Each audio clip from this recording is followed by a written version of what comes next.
competition. But I heard Tony Neal interviewed your new captain, Sean Davison, and was singing his praises from the rooftops after having spoken to him. Yeah. You must be pleased to be able to throw him in the captain spot. Yeah, absolutely. Sean is a quality person and a leader, genuine leader. So, the way he played, he's only been at Port Districts just for last year, but the way he played last year and the way he conducted himself, he's a genuine leader, and I got no doubt the boys will follow his lead. So, it's looking good. So the boy who came from the farm at Cummins.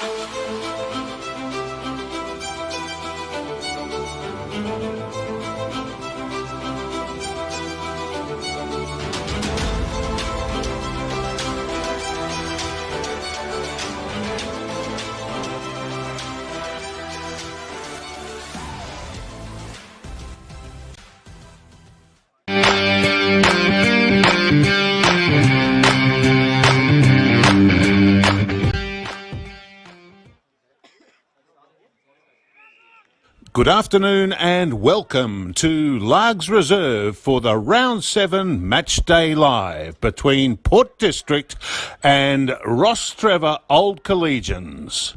Today's clash is once again proudly brought to you by catch.com.au. Screamin' good deals.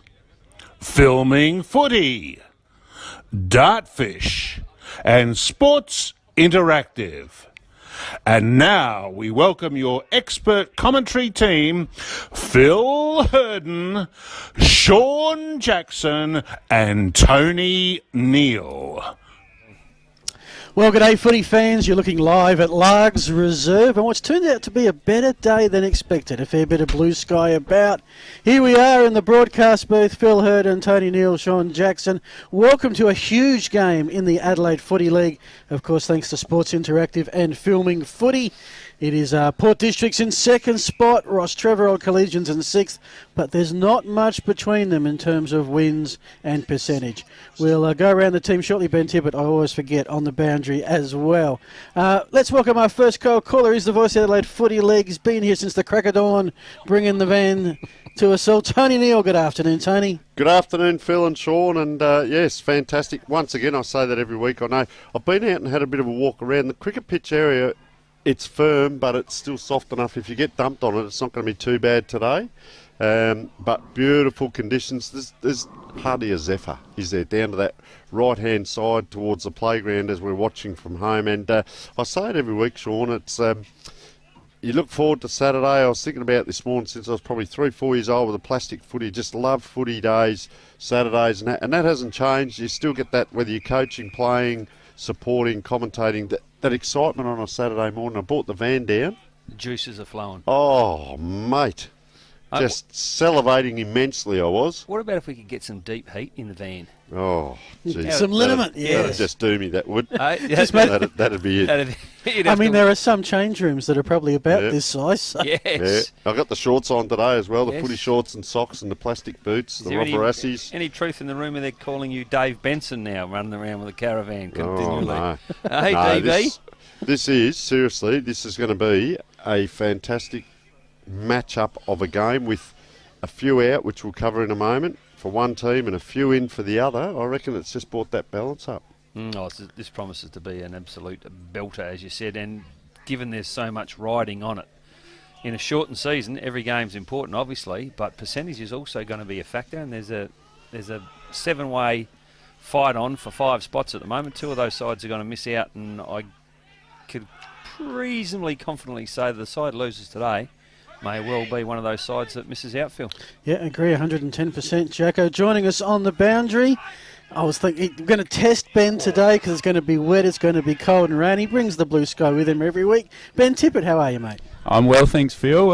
Back down amongst the people today. Really enjoyed my time last week up with you boys, back where I belong, perhaps, and happy to vacate my seat for the great man this week. The feedback was overwhelmingly positive, Ben, but I've always said you've got to crawl before you walk, champ. We almost changed the logo on the front of the van there. We were going to do that as a bit of a gag, but I think we forgot. So, I tell you, it's a close game too in the reserves at the moment. It was 8 points in at Port District, just kicked another one to go out to a fairly decent lead, but nice and close here as well. So I'll tell you something else that's pretty interesting watching this game is Richard Williams, who's I think holds the record for the most SANFL games umpired. Phil, I reckon you're pretty close. Pretty sure he does, and he's umpiring a Division 1 B grade game of footy, which is fantastic to see. I know he's good friends with Cole, the umpires coach. Well, Cole and Ralston was blowing the whistle in the Bs at Brighton last week. So, great to see there's an opportunity to keep the umpires going around, and there's quite a few that have old timers that are still doing it in their 60s and 70s. So who knows how long they'll go for. Yep. Speaking of Port Districts, well, they are our home team today, and if you have a look at their season, didn't start all that great. A 91-point thumping at the Saints. They return serve against Athelston, had a big surprise against Goodwood. I reckon the key win there was the one against Payneham Norwood Union here about 3 weeks ago. And just as it looked like their season was set up, they sort of blew it a little bit against Adelaide Uni before winning at only Mercedes last week. So they're 4-2 their second. We'll show the run home a little bit later, but it's rough. Yep. So even though they're second, they are by no means locked in. And Tony, how do you think they'll fare today? yes, well, I've liked them from the start of the season, but Sean's probably the one that's got more of a wrap-up on Port Districts, but I have got a couple of little things on them, Sean, as we go through, so away you go, sir. Yeah, well, I guess one of the things that's been consistent with Port Districts over the last few years is their inconsistency, and this year is no exception. So you look at the first game, they get beat by 91 points, you go, wow, they lost their captain, best player, Trent Heffernan, to Nuri Utpa at the start of the year, and you think, well, this is the sign of things to come, and then they come out the next week, smack Athelston, and then the game that we commentated, they were fantastic against Goodwood. We all walked away from that game thinking, wow, they are a genuinely good side. And then they do the unthinkable. They lose to Adelaide Uni at home. Had they won that, they'd have been sitting, preparing for finals now. So that's how crucial a game that was for them. In saying that, what I do like about them is that they play a different style of footy. They play short, they'll chip inside, they'll retain possession of the ball. I like the way they coach. I think Simon Madden's a terrific coach. And a good fella. I'm not saying that because he promised to buy us a beer after the game either. But the three keys that I identified today for Port Districts is, one is, can their ball movement succeed in wet weather? Well, will we find out today? Put the sprinklers on. We'll have to ask him to put the sprinklers on. And number two, and this is probably really pertinent to today's game, I reckon, can they nullify the Rocks midfield? I think Rostrevor bat deeper than anyone else in the competition as far as the midfield. I think they've got weaknesses at either end of the ground, but their midfield bats deeper than anyone else. And today, Port Districts are missing Cooper Gaffney and their captain, Sean Davidson, two very good players. So it's going to be a test for their midfield. And the third thing I had up, which is no longer on the screen, I can't remember. The other things I want to mention, perhaps can they expose the Rostrevor's lack of height in the back half, correct? Just sorry to put our IT man under the pump, he's put it back up on the screen. The interesting other observation today is Nick Hales comes back into the side now. I've put him at centre-half forward. I'm not sure where he'll play. He played most of his footy as a centre-half back, played state footy as a centre-half back. He's a terrific competitor, vice-captain of the side. He's been out for a while.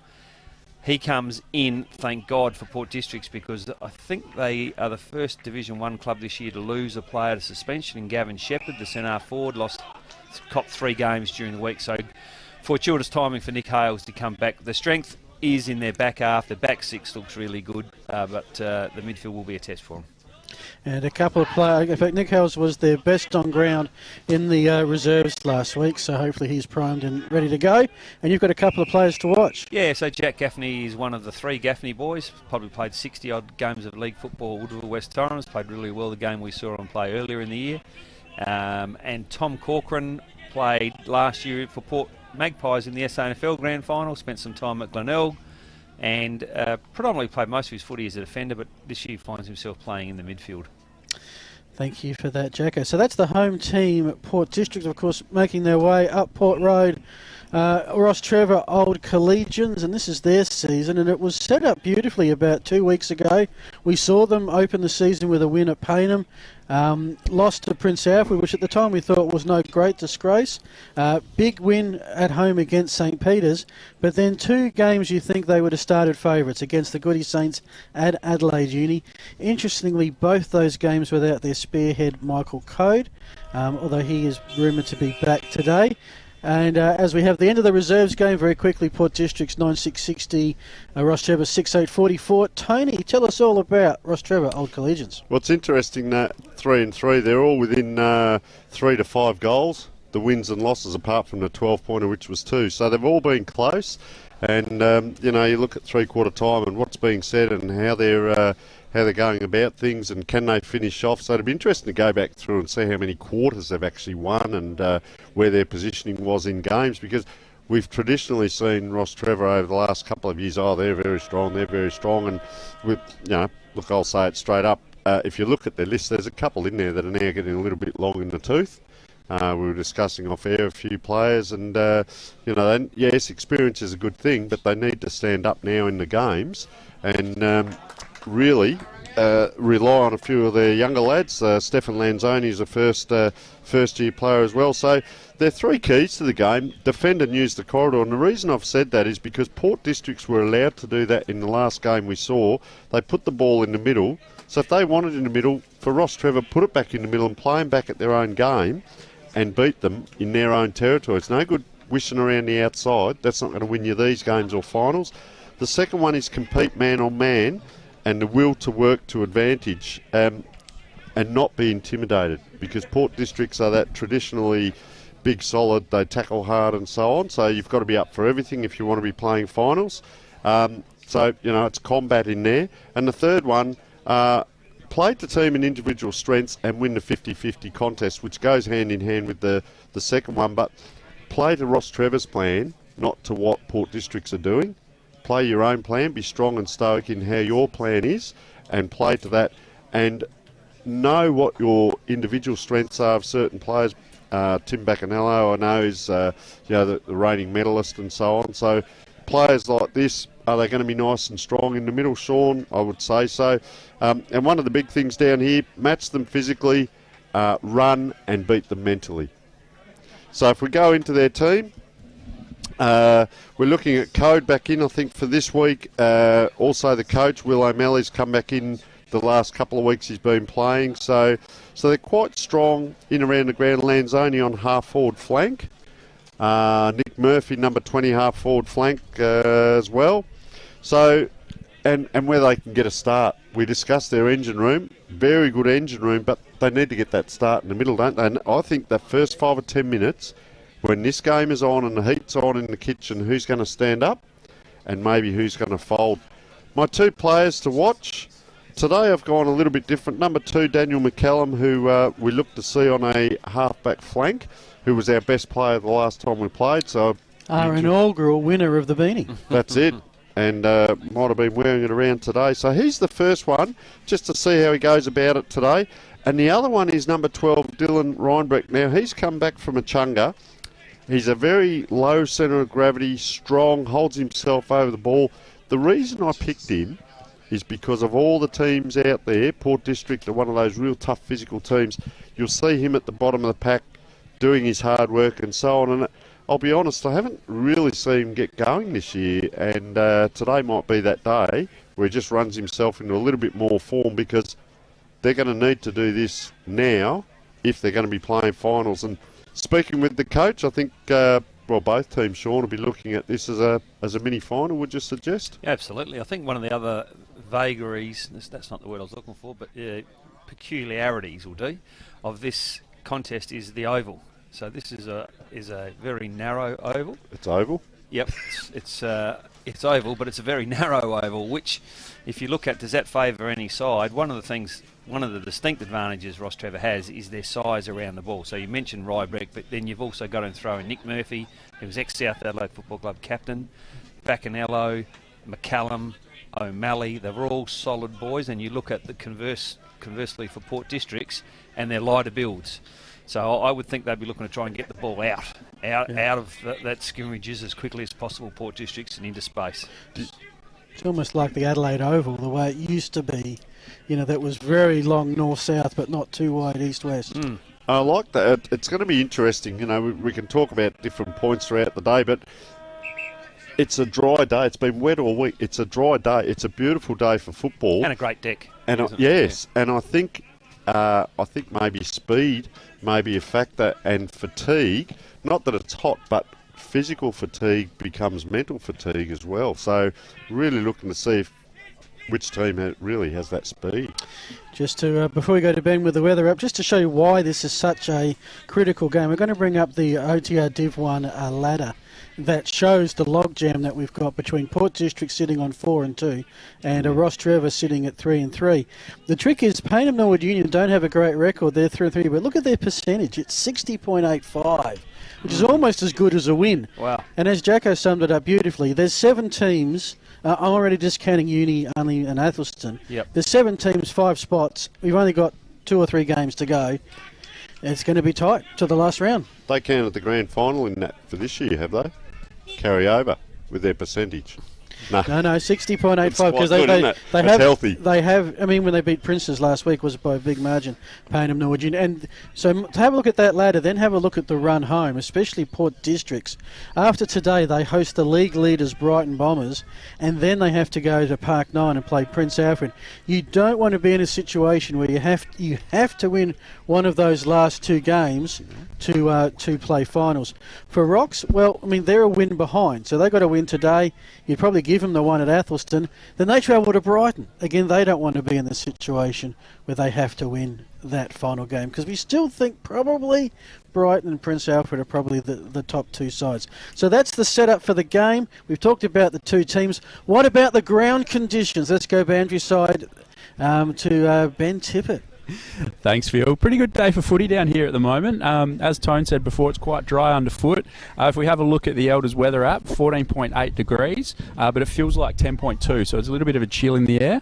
There's a 50% chance of rain later on today, and I've had a look at the rain radar. There's a little bit sort of over the peninsula, so we'll wait and see if that comes in. Not much wind to talk about at the moment. If you look at the top of the trees, they're pretty still, but the app does say 22 kilometres an hour breezes, so again, I'll update you on that later on today. As you know, traditionally we do have a food item, which is my responsibility, but producer Alejandro decided to go. He was getting hungry early, so he decided to go and check out that's not the cheeseburger, that is the District Whopper. Alejandro, welcome on air. What was in that monstrosity? Well, it was... God, it was so delicious, I can't even remember. It was a bloody lot, mate. Has that been... You're the IT man. Have you blown that up a bit for us, have you? I have indeed. I hope It you was a don't tasty blow up. sandwich. What's in it? There's meat, There's egg, steak. onion, half And a a bit of pig, an bacon. ear. There's a foot there. There's a hoof. What else is there? Sausage. Lots of barbecue sauce as well. Toasted bread. Very good, very delicious. That price there, is that from 12 or 14 years ago? Surely that wouldn't be $6. 1970s The prices. cheeseburger was $6 as well as the roll. Oh, I'm coming out here for dinner this really week. So that's the District Whopper. Not sure about any copyright infringements or otherwise.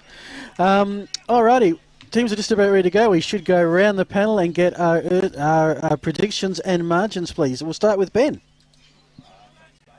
I think I tipped Port Districts in my tips this week, but I'm going to change it to Rocks just based on what Jacko said with a couple of ins and outs. Okay. 15 points. Rocks by 15. Tony Rostrevor 10 points. and Jacko. Oh, that's funny. Rostrevor by 8 points. Umpire holds I'll the go Port ball off. Districts. All yours, Tony.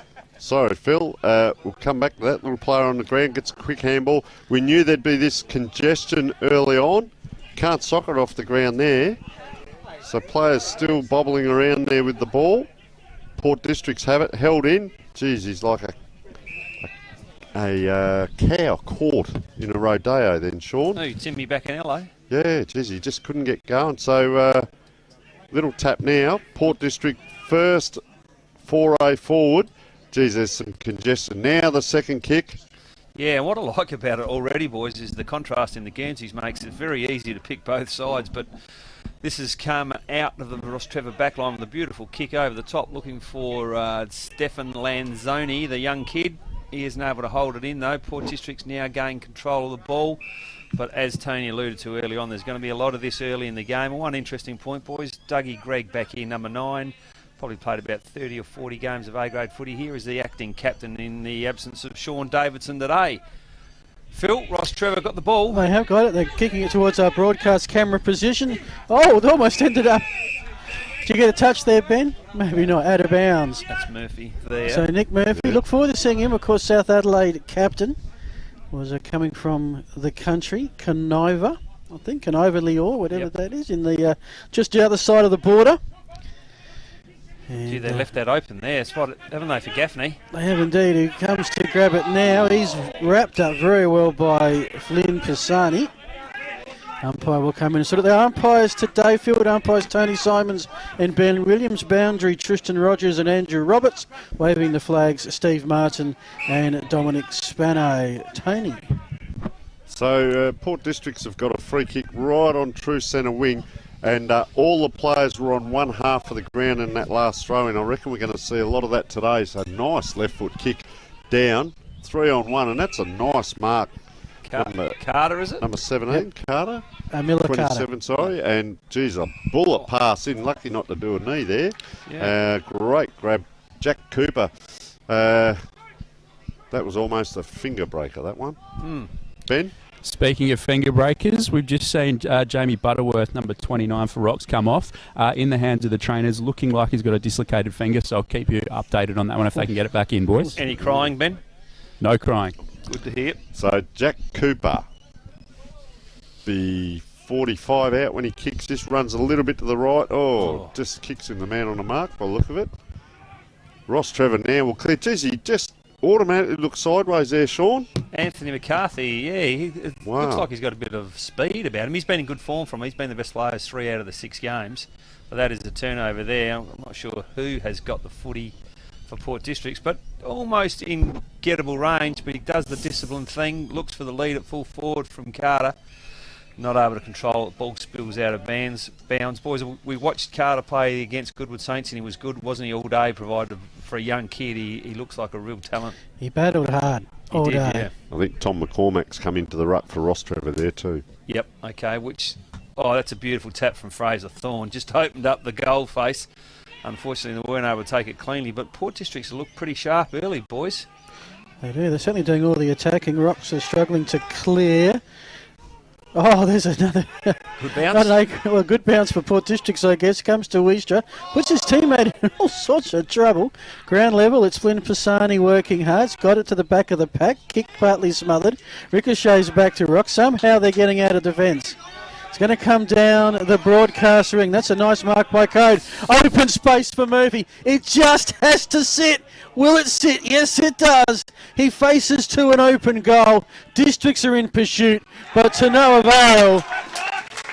Nick Murphy, he's way too experienced to have stuffed that up once the ball sat up for him, and Rocks break open the game with the first goal. He had a bounce after 1 metre then, did you notice that? He Turned just the ball and had a bounce after 1 metre. He did. Just a bit of experience by Code there, wasn't it? Pushed the player under the ball, and Murphy smart enough to be able to go take off here and get an easy kick. No one within 30 metres of him. He had 4 of them chasing. It was interesting going back there in the other end there. I'm going to keep a little bit of an eye on that. When that ball came across from that tap in, there was like about 15 blokes just in a swarm, all headed towards the ball.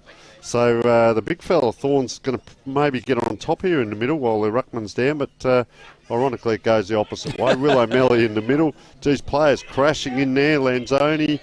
Ball hasn't been kicked or handballed yet, and it's on the half-back flank. Here's Reinbeck, one of the players to watch.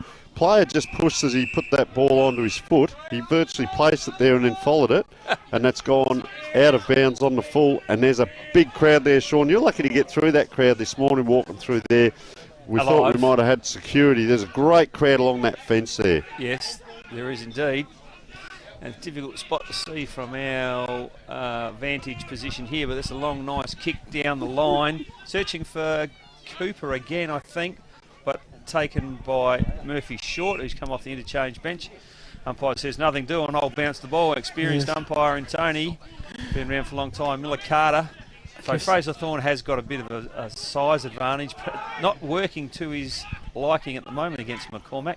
Nick Hales back into the side, tries to jam that onto his left boot. Where did it go, Sean? It went nowhere.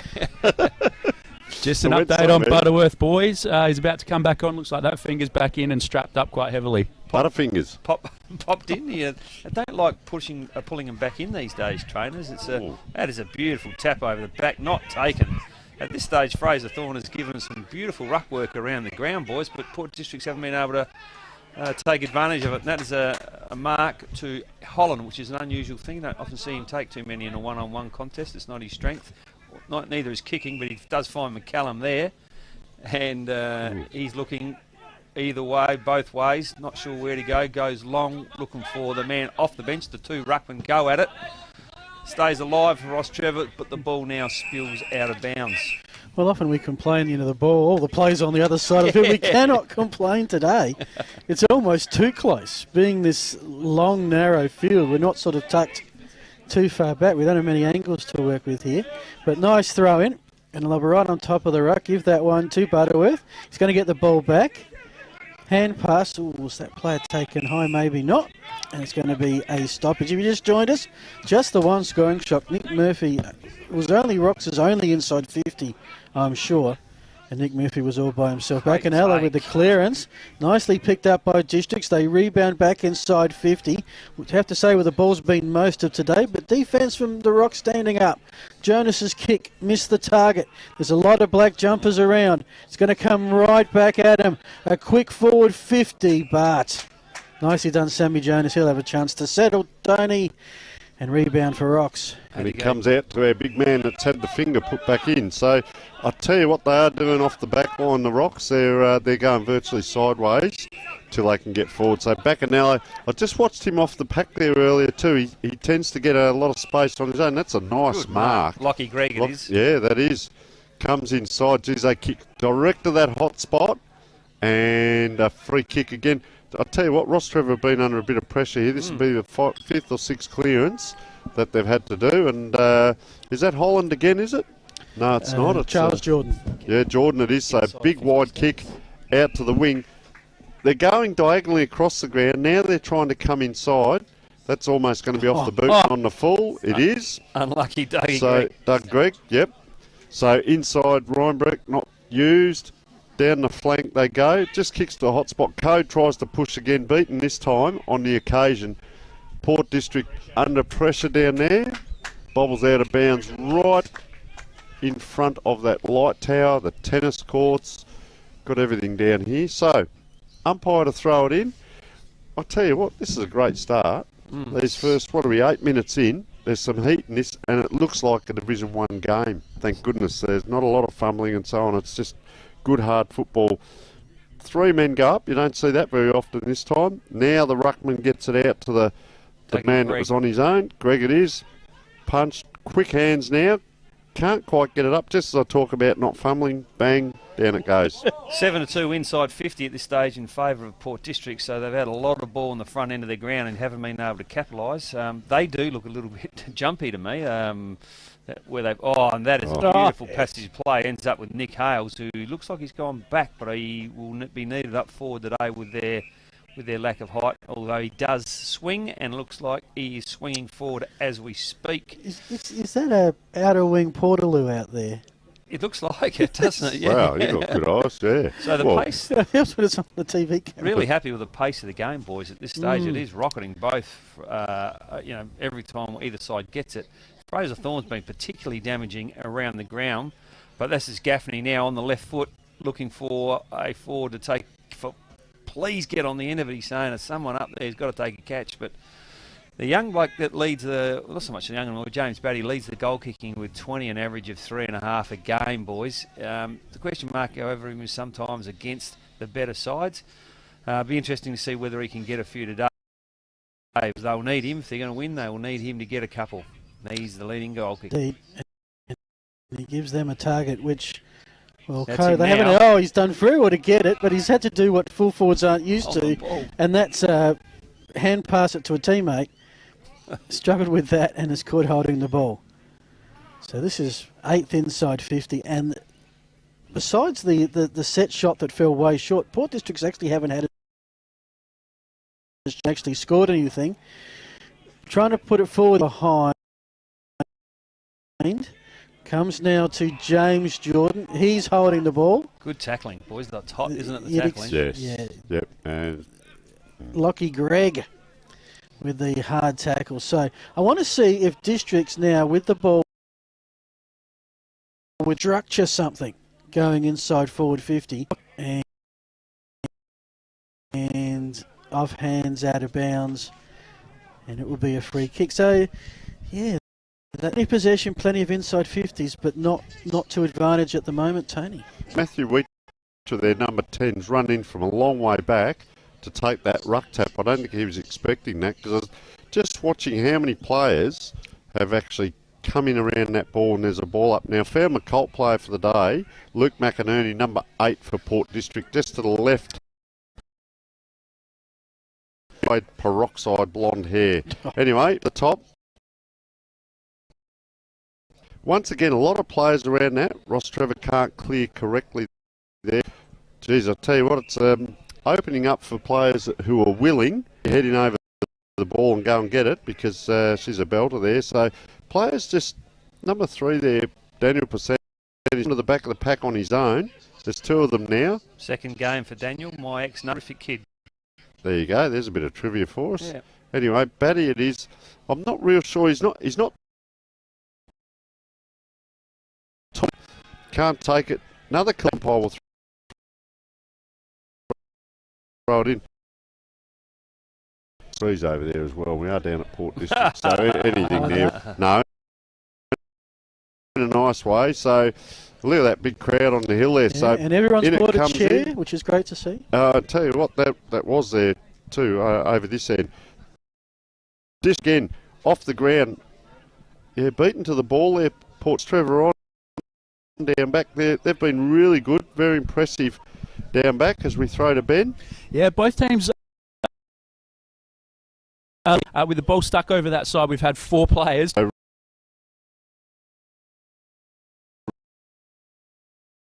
But just to know, and it was a 50-50 roster out of bounds again, Sean, on the far side. Yeah, and a big challenge today for a young kid, Port District's having to stand, Brad Beswick I'm talking about, having to stand, and the experienced challenge for him. Good size. Last time he played on the wing, and today playing as a Thorn is having a spell, and Weister is doing the ruck work, as you mentioned before, Tony. And that's a beautiful tackle. That's probably 15 minutes of footy, boys. It's really hot, consistent, and that's all you could ask if they stay with that. No one there, and Rostrevor able to take the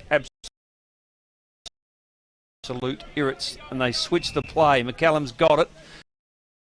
Field can't find anyone. Ends up going to Bacanello. He has Brian Beck in the centre if he wants to use him. Goes over that player. Very good kick. McCormack it is. It ends in the hands of Jordan, who is not a great kick, and that is no exception. Puts the ball towards the boundary line. Made him work, didn't it? Yeah, they had good clear passage, and that's what good players do. They finish, and they would have been looking at a shot on goal if he was able to kick. This afternoon for that. Butterworth the tap to the front from behind. Ooh. We're on back to the Sandford game one night. We've never seen anything like it before. As the tackler? As the tackler. As the tackler. Did he get a kick? Didn't do much else. Important. Didn't really need to. Anyway, from the clearance, Port Districts have got into some space. But it's just a bouncing ball. How will it sit? Not too well for anyone. And tackle. It's a good start, Jonas. No, he did not. Has. As their key defender. As the game is 15 gone, just the one. Big come from behind by Tommy Carter. Probably could have taken the grab, been in our marks of the week. Rocks are trying to go forward here, and they might just have the extra man to do it. They do through Will O'Malley.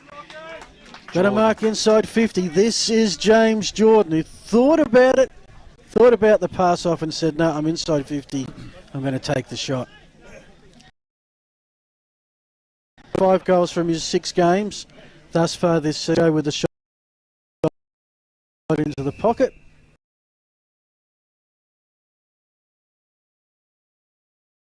Don't have a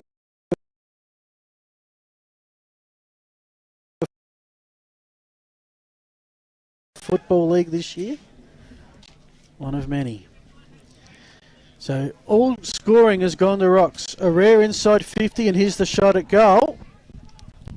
It's going to go across the face and thump through. They're into their thumping the football today. Been quite a few big ones. It is 1-1 to Rostrevor. District's yet to score. And Jacko, you've got some stats thanks to Dardfish. A couple of quick stats, boys. 11 to 10 tackles, so a really high number of tackles this early in the game. Port Districts are winning the hitouts 13. The clearances there 6-3, and inside 50s are all inside of 2 Rostrevor 3.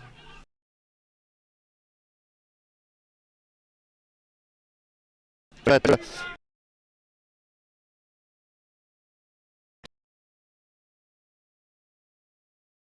just wanders out and says, well, put it on this side of me and I'll take the mark. And well, you remember we spoke about Luke Manuel last time we played, and we almost gave him the best on ground. He got a beautiful left foot kick, and that's the difference. He finishes with the ball, and that's a beautiful pass, wasn't it? So Cody is coming in to kick, but he's got a fair crowd behind him as well, probably giving him a bit as he wanders in. You'd expect him to do better than that, just quietly. But anyway, early in the game. So you're correct too with the interchanges, Ben. There's 2 players back in hands only, so the heat is in the game. They're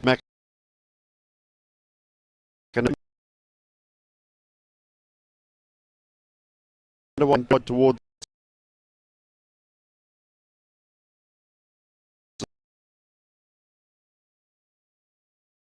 the scoreboard into McInerney.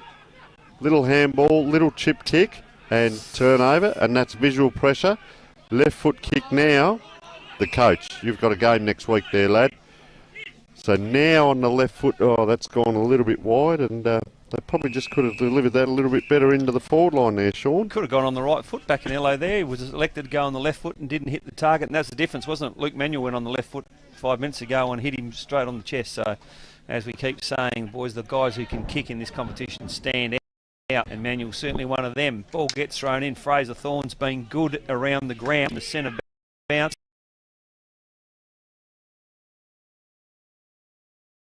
Hanging in the end, it's a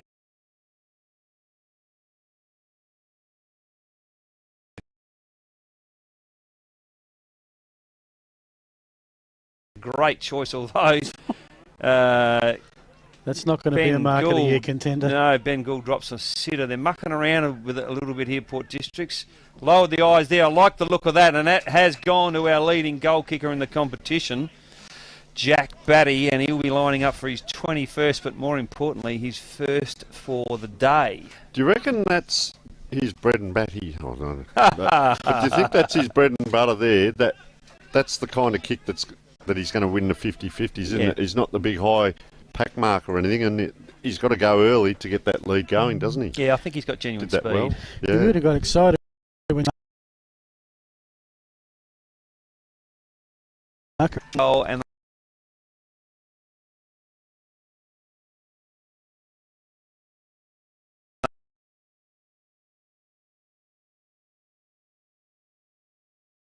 they trail Rostrevor by the solitary point, who are 1-1. And boys, this game has everything at the moment. Other than finishing in the forward 50, I am loving the contest. That mess around that 50, wouldn't it? Just 2 or 3 possessions there.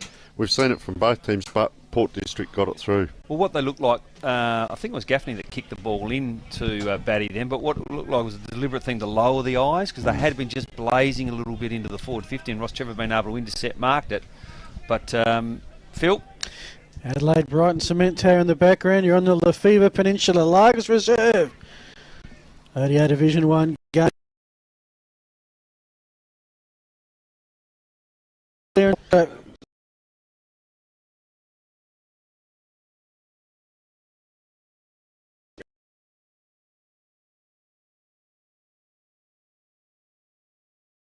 Hand to it, couldn't Good bring tackle. it to ground, and Waylon Johncock showing some force there to bring that Rocks player to ground. He'd be the oldest man on the ground. I think he's 33, but he looks all right, doesn't he? He looks in good nick. So he knew he wasn't here the last game they played, was he? He is new, yep.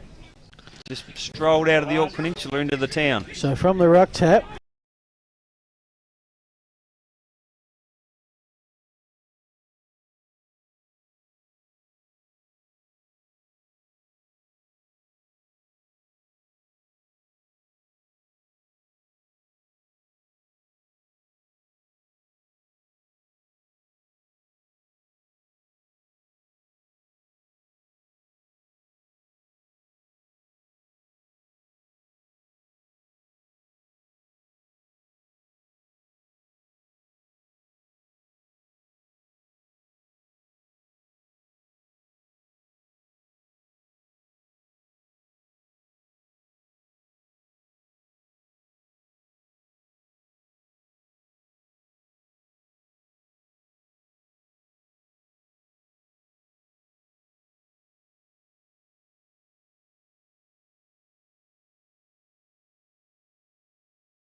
Had 4 years off of football, and last year came back, just played in the C grade, and this year he's had a big pre-season and he's back in the one. So good story there. Will O'Malley it is now, down the line long-ish.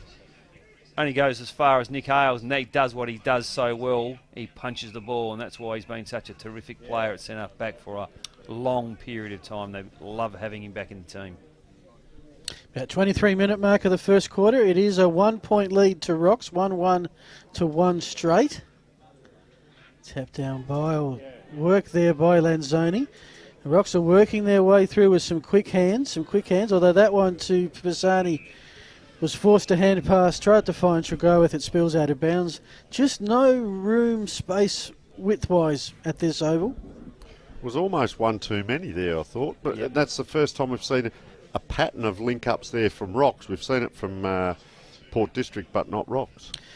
So it's just waiting for something to come out, and it ain't going to happen. To tell you the one who has been quite, probably on screen now, number 7 there, Ben Gould. Remember last game against Goody Saints, he did that, he kicked, he ran on, he got it back again and stuff like that. Very good linking up. Haven't seen a lot of him yet, but the game will still open up. What are we, 24 and a half minutes in? Yep. Absolutely. The Districts have a chance to get the clearance here. There are nothing. Oh, just the back of the heel stuff. This is Nathan Wright. He's going to be brought to ground, and umpire says no chance there. So just looking around the ground today, much more pleasant conditions than we thought. Good crowd in. Of course, some new COVID regulations mean if you want to have a drink, alcoholic-wise, you've got to bring a seat, and the attendees have all done that. They're just a game just waiting for something to happen right now with quarter time imminent. Yeah, looking at these with the thrusts, I'm just trying to pick what structure they've got. They had a player moving. They've done that once or twice, but there's a little bit on there. Players pushing each other. McCallum's pointing at him now because obviously the player must have said something, so they're dobbing him in there. They're actually good mates, him and Nick Hales. They played some state representative footy together. Yeah, they're good mates, so that might have got ugly if it wasn't. Just an interesting observation, boys. Flynn Pisani, number 7, pretty sure he might be the son of Paul Pisani, the old truck. Oh, yes. Who played at Torrens, a terrific bloke truck. I haven't seen him here today, but no, he had 2 lads that went to Rostrevor. One of them got 99.9 in year 12, so that might be Flynn. The other one's out at Central Districts. Far out. So 99.9. Yeah. So a cracking quarter of footy, and it's almost AFL-like, isn't it, when you look at the scoreboard? Yeah. On a good day, you expect to see, probably 5 or 6 goals kicked that quarter in a day that suits good footy. But I go back to my point I made halfway through the quarter with Luke Manuel's kick to Michael Coe, which should have been a goal to Rostrevor. We haven't seen too many kicks inside 50. Batty got one and ended up in a goal, which was nice lowering the eyes by Gaffney. At the other end, one into Coe, and I can't remember who scored. The goal was a kick over the top to Nick Murphy. To Murphy. So, if you went marks inside 50 to the attacking side, I reckon there's probably only 2 or 3. Alrighty, we need to take a break, pay some bills. Goal to Murphy, goal to Batty, 1 goal apiece, 1 point margin to Rocks. This is a Sports Interactive filming footy operation. We'll be back after the break. Hey Jeff, where do you get your shoes? Catch! Catch! Catch! Catch.com.au. Screaming good deals. Catch!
And welcome back, folks. We're live, gentlemen. The stats are live as well, thanks, of course, to Dartfish. Inside 50, you can see districts. Well, that was 7-1 at one stage, evened up a bit as the quarter went along. What can you make of all of this, Jacko? What I can make of it, this is almost finals-like in the way this game's being played. We spoke about that off air. There's been no loose players being able to sit off, one off.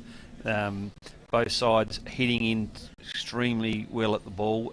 Both sides tackling exceptionally well. The thing that you would think is the inside 50s, Port District's 12 to Rostrevor 7. They had a distinct advantage. As we spoke about, there's probably only been 2 marks that I can remember from the attacking side, inside 50, maybe 3. Rostrevor quite a few one-on-ones. So Port Districts, if you time you were saying, boys, we need to lower our eyes, try to punch the ball in rather than bomb the ball in. The rest of the stats, hit outs, ground has been a thorn in Rostrevor's side, 19 to 10. Tackles 16 to 17, as we mentioned. That's an extremely high count in tackles. Centre clearances, not much in it. There's only 2 goals kicked for the quarter. Thanks for that, Jacko Stats. Thanks to Dartfish. Thanks to Interchange. What have you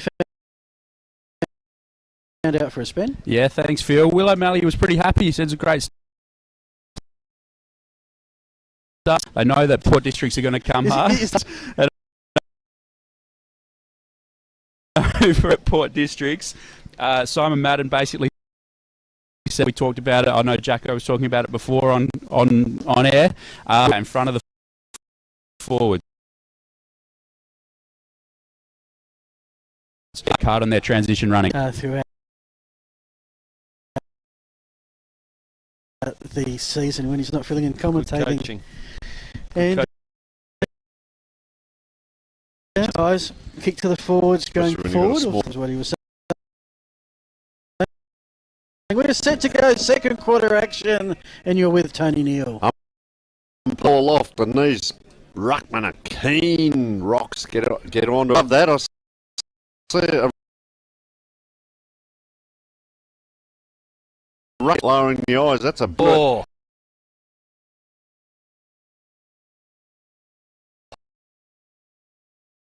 He put his body in over the ball. Rostrevor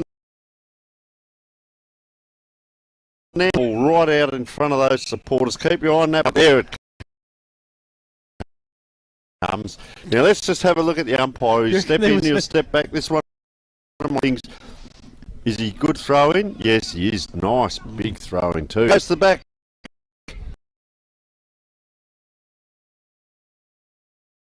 Another soccer kick. Mark it on all.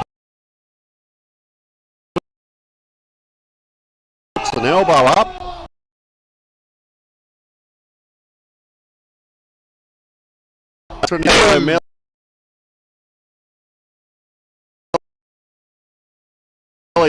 Throw calls Jacko over. It comes. Regis play down in the background. That's Will O'Malley has been cleaned up. He knows where he is. You're on the peninsula, son, and he's just taking.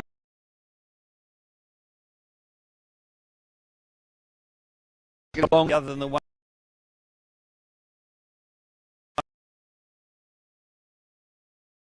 goal.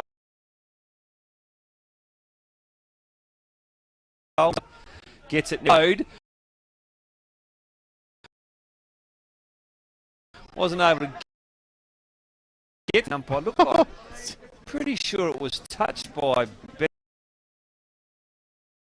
Looks like he's That's weird. I'm not sure we could get a rip defender on the lead. Yeah. And then somewhere else ended up. Yeah, I will tell you what, Cody, that gets you good.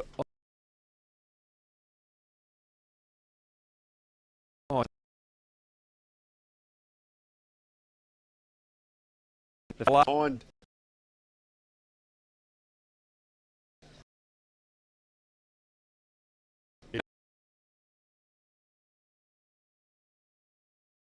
He might have fooled the to come off the hands back to Code. Much. Yeah, beautiful kick. Needs someone to jump, and they do in.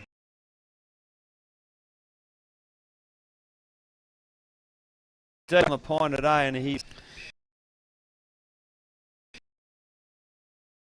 unfortunately that was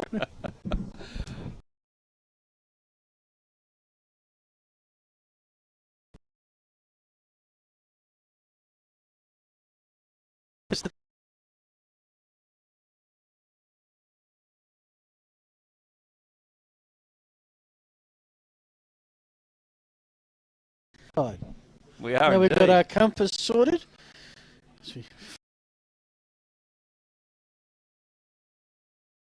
It spills to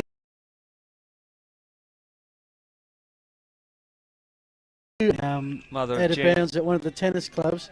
Son of Jen. Slow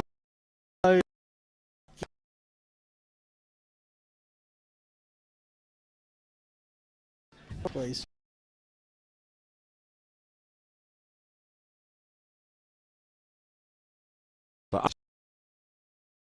Starting to creep in. Wins the tap again. Port District.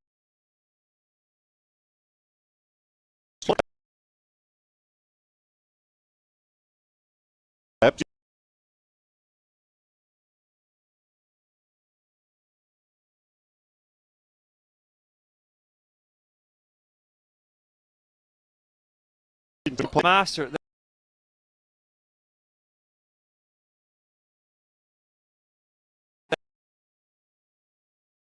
Yep, he's dropped his knees and wore. Go back.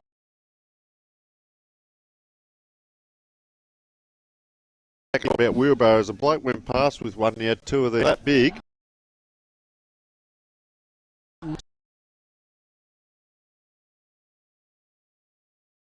So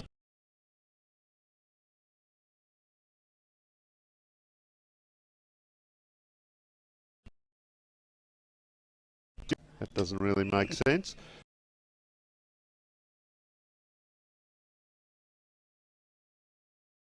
East.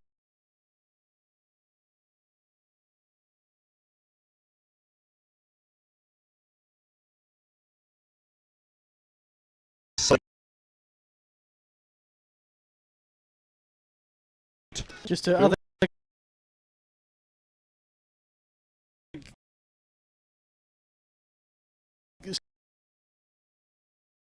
Good danger game against Athelston? Yeah. Maybe not. 2-62. 17. Same Goodwood side that I reckon kicked 8 goals.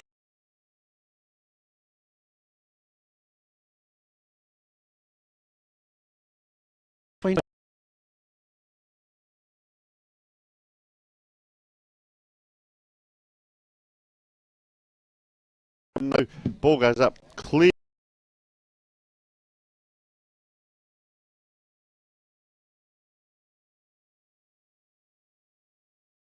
Fly trouble and it's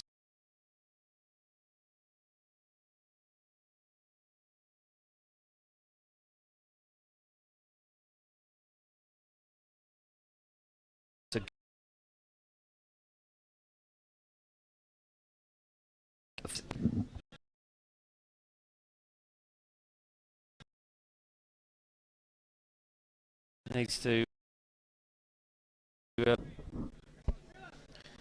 into the face of a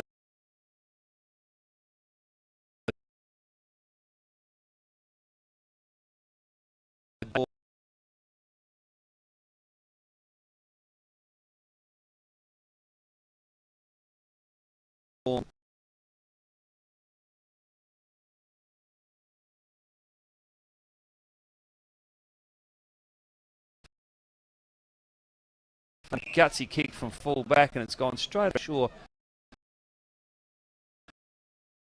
Who the defender was looking for. Say, was there a black jumper there?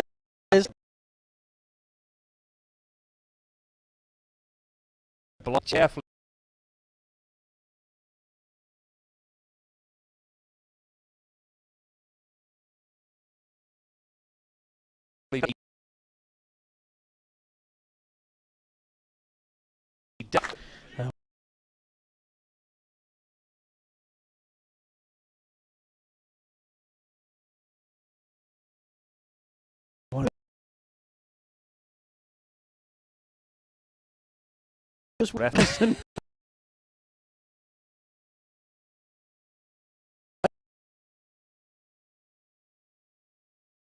Based on how they're travelling at the moment.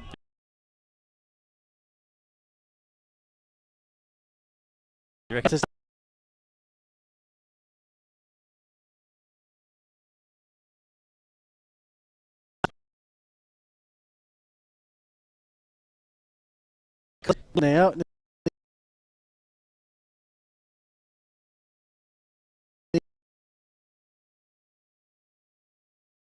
need to do a little bit of work on 2 flags equals a goal.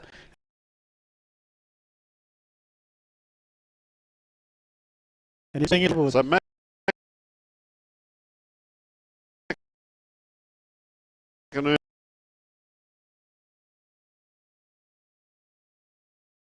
He's got just that.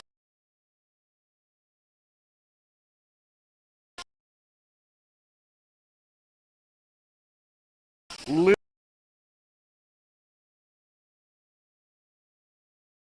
bit at the front.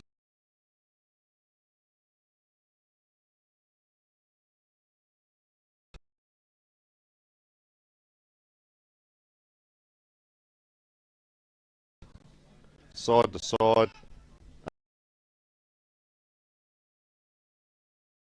Up head.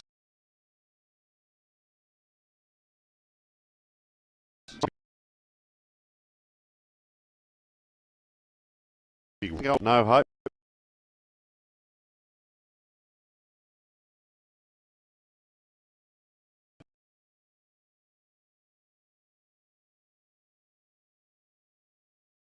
Another player leads. Says get out of the way. Goes to the number one man knowing your plug-in.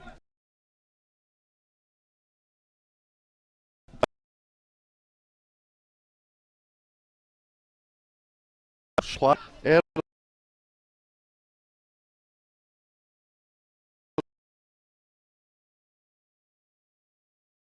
the back line.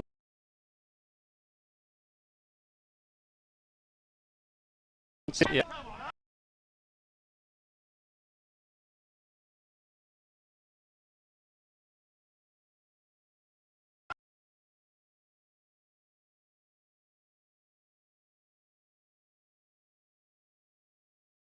That was Lachlan, Greg, was it?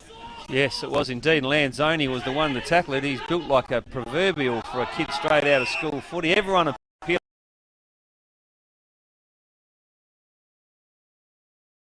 around.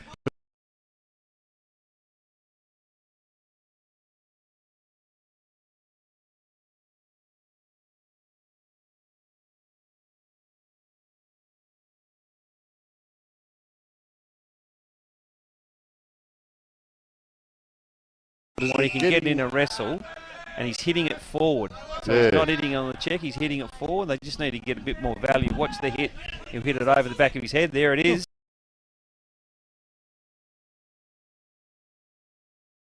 Slightly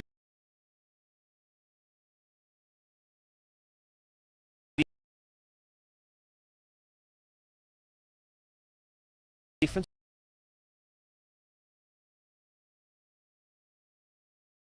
But effort, Phil.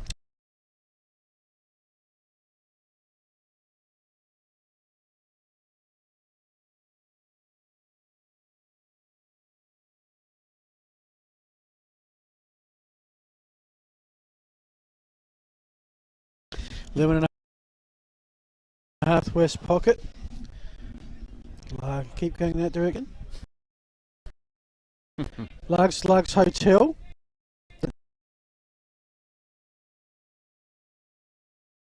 In the end,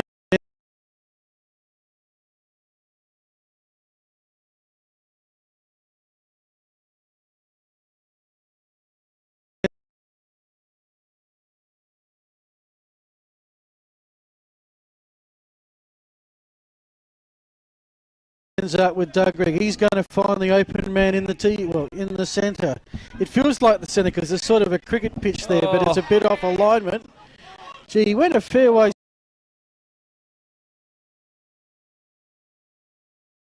Sector, I think. It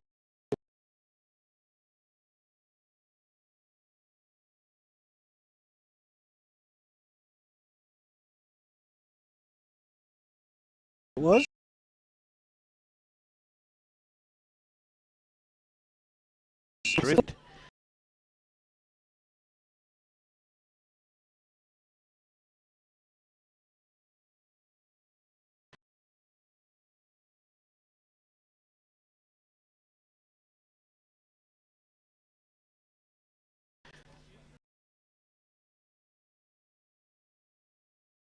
It is a really, really high stop. 13 gone.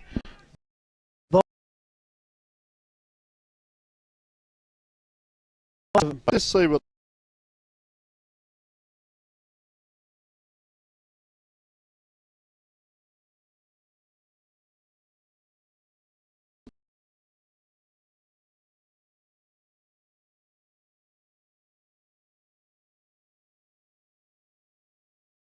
big ruckman does here, if he gets on top, is he going to swat it to their goals?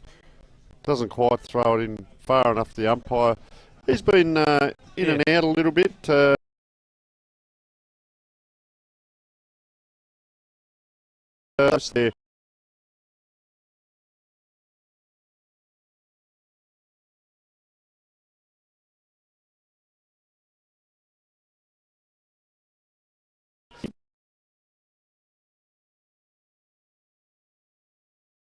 Put his body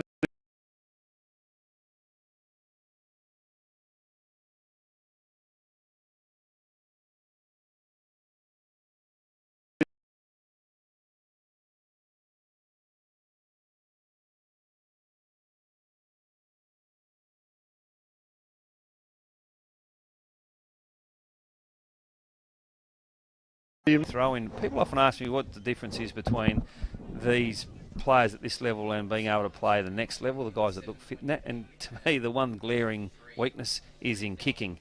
Being able to kick and execute under pressure. And we've seen a bit of that today, haven't we? We've seen a lack of polish from both sides going forward. Anyway, the pressure is applied again. Ball comes out of the courtesy of Brad Beswick. Kicks long, high down the line. Gee, that's a good effort there by the Rostrevor player in Tom O'Malley. Gaffney makes a contest, gets a free kick. No, boundary throwing. The other bit very quickly we haven't seen is a lot of players streaming down the ground. So if it comes in here, does it come out this side of the ground? Is there another player running through? We haven't seen a lot of those link-ups with long 20, 30-metre runs. I know a few wingmen that play here and reckon this is the wingman's graveyard, this ground, because of the narrowness of the ground. You have to play the corridor because you've got no choice. Yes, that's right. It's all corridor. Great smother. Ends up with Waylon Johncock and Flynn Pisani. Rostrevor, yes, someone in the crowd gives good pressure, and that is and was. And Grubby Greg, who's been good today, is standing in into space. Just pushed nicely under the ball there, but he's paid a free kick against Sam McKay, who I haven't called his name out much today, Sam. That was much in that, boys, was it? Well, considering what's going on around the rest of the ground with shots behind, and of course, you know, these inside 50 shots, Murphy already has a goal, could be a critical difference in the game. What an interesting Melly, he really opened that up for them then, didn't he, with that kick in? Yep. You calling this one, Phil? No, it's oh, yours, okay. mate. Stop, start. Nick Murphy missed the last one on this oval. The bloke who's on King's Ransom playing and coaching in the Southeast. I thought no one was getting paid this year. Oh, I'm not necessarily saying this year. I don't know what's going on this year, but I'd say generally he'd be the highest paid player on this oval. So kick comes in. Jack Cooper has it in front of the club rooms here, in front of the barbecue group. His kick, set a target for Jonas. Comes back to Jonas. They have a chance to work it around the back here at the moment. Murphy Short has it. Defensive side, centre square. 20-10, Rostrevor tackles this quarter, boys. 8-4 clearances. And hit-outs in favour of Port Districts and inside 50s. I reckon we're going to have tackle counts in the 70s and 80s by the time we're done today. And yeah, look, it's getting a little bit willing here. It's one thing to be physical, but they're just trying to get that little extra shot. In this case, it's the free and 25. And does this give Matthew Lee a shot here? Yep. Be filthy Port Districts if this ends up being a goal. Probably unnecessary. He has not kicked. I don't think he's kicked a goal for Rocks. Okay. 2 seasons, 11 games, 0 between the big white sticks. That's why. There you have it. Barely scraped in for a post. And Rocks are getting shots on goals. They are not converting. Will this cost them later? It is a 4-point footy game. And there's not really that much breeze out there. You see those trees, it's like that spring finals kind of football. Oh, he's done it again. He's gone down the middle of the ground with that short kick, and it's nearly been marked by Rostrevor. O'Malley, round on the left. Geez, I like that side. Code's 2-on-1. So, quick break there. We've got a score there, have we, Phil? It is a 4-point footy game in favour of the visitors. So, right next to the point post down there. Let's see if Rocks can get something here. I'll tell you what, if whoever gets it, there's nothing out this side of the ground much to go to, so it's probably going to go down the wing again. In it comes. Ruckman battle. Wheatrue it is. Second effort. Fantastic. Now they're out, Port District, but that turnover again. So that's the kick that has to stick, and Sean, you've caught it correctly. So McCallum now just bombs it straight back in. Big crowd. Oh.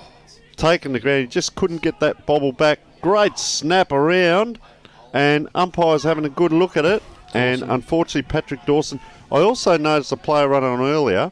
I thought for a moment it was Lee Matthews, number 13, but it was Matthew Lee because the names are reversed. So anyway, on that far wing, now can they get it forward because there's no on-ballers there. They're all trying to catch up. Geez, Rostrevor have really defended well today. They have, yep. That was pretty poor play by the Port Districts player there. You want them taking the ball, not slapping the ball forward. They take the ball, and if you get caught holding the ball, so be it, but don't just keep the ball alive. And Gaffney gets it, ends up kicking towards right, but that's a very good mark in front. And got some of the discipline boys. Nathan Wright had to punch the ball there, not try and take the mark when he's directly behind his opponent. You're going to need to punch the ball when you're behind. It's one of the written rules in footy. Anyway, Rostrevor have got it. They go long, looking for Murphy again. And he's actually going to take a very good mark, not paid by the umpire. Well, that's the way it goes sometimes. Ends up still in the hands of Luke Manuel. Watch this kick, boys. This will be the difference. Beautiful sidestep. Kicks it out towards... Code looking for the big jump. That has to be a free kick for a push. Not paid. Ends up with Murphy. It's going to be a goal. Smart player. Oh, wow. I'd like to see that on replay. Looked like a push for mine, Phil. You? Yeah, maybe. But Nick Murphy, if he has some space with the ball, knows what to do with it. Yep. And that wasn't as easy a goal as the first one he got. I haven't seen an easy goal like that for some time. But he's still got space up forward. Yeah, and it comes back to the contest at half forward for Port Districts, where the lad got caught behind and tried to take the mark and was outmarked. You just can't get outmarked in a one-on-one situation like that. He needed to bring the ball to ground. You're looking for a coaching lesson for that kid half time. You show him the footage and go, mate, this is what you do in that situation. Bang. Dartfish footage too. Dartfish statistics. So 11-point margin, the biggest of the game. Rocks have won the quarter. The umpire's gone down, Phil. Oh, that's a problem. Yeah, because I know that we don't come with an emergency umpire. No? So I'm not sure if that's Tony Simons or Ben Williams. Oh, it'll be... it's not Tony Simons, it's Ben Williams, which is the son of... Richard Williams. So Richard... Richard's in front of us. He might be... Oh, tag team, Richard, is it? Tag team, you on for the Sun? Okay, well, there may be a Williams helping umpiring in the second half. I think he's done They'll have a the discussion. gastroc. So we're going to have one. This is going to be interesting, Ben. What can you tell us from the boundary? Looks like a hamstring for the umpire there. But just in terms of the other interchanges, Rostrevor really working the changes hard. There are about 5 substitutions in a minute then. So hopefully they'll have good legs towards the end of the game. Watching Batty up forward as well, working very, very hard early. He works really hard up the ground and then leads backwards, multiple leads. And you watch him around the stoppage, goes up to the stoppage, and they send a tall player like Hales back to the line. I reckon one of the B-grade umpires, the one that wasn't Richard Williams, is out there helping out now. I think you're right, Phil. I think he might be the... Anyway, Port Districts have got some work to do. They have the ball. Doug Gregg has it. Half-time a few minutes away. They would not want to let Rostrevor get any further away. They have the ball now, Rocks. Anthony McCarthy has it, going to try and use the corridor.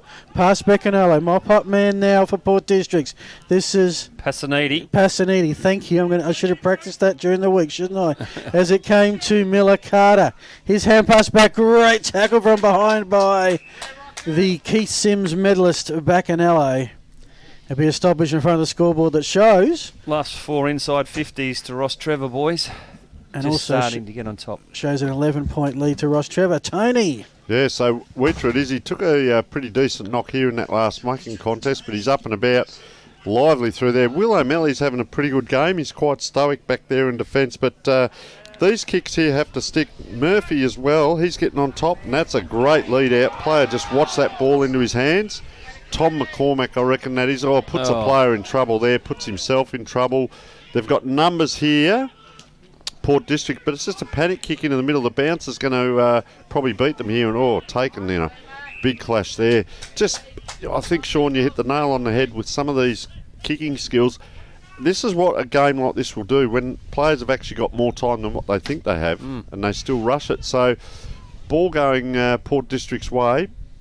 kicked up in the air. Great work there. That's Sam Jonas. He's been quite good back there as well.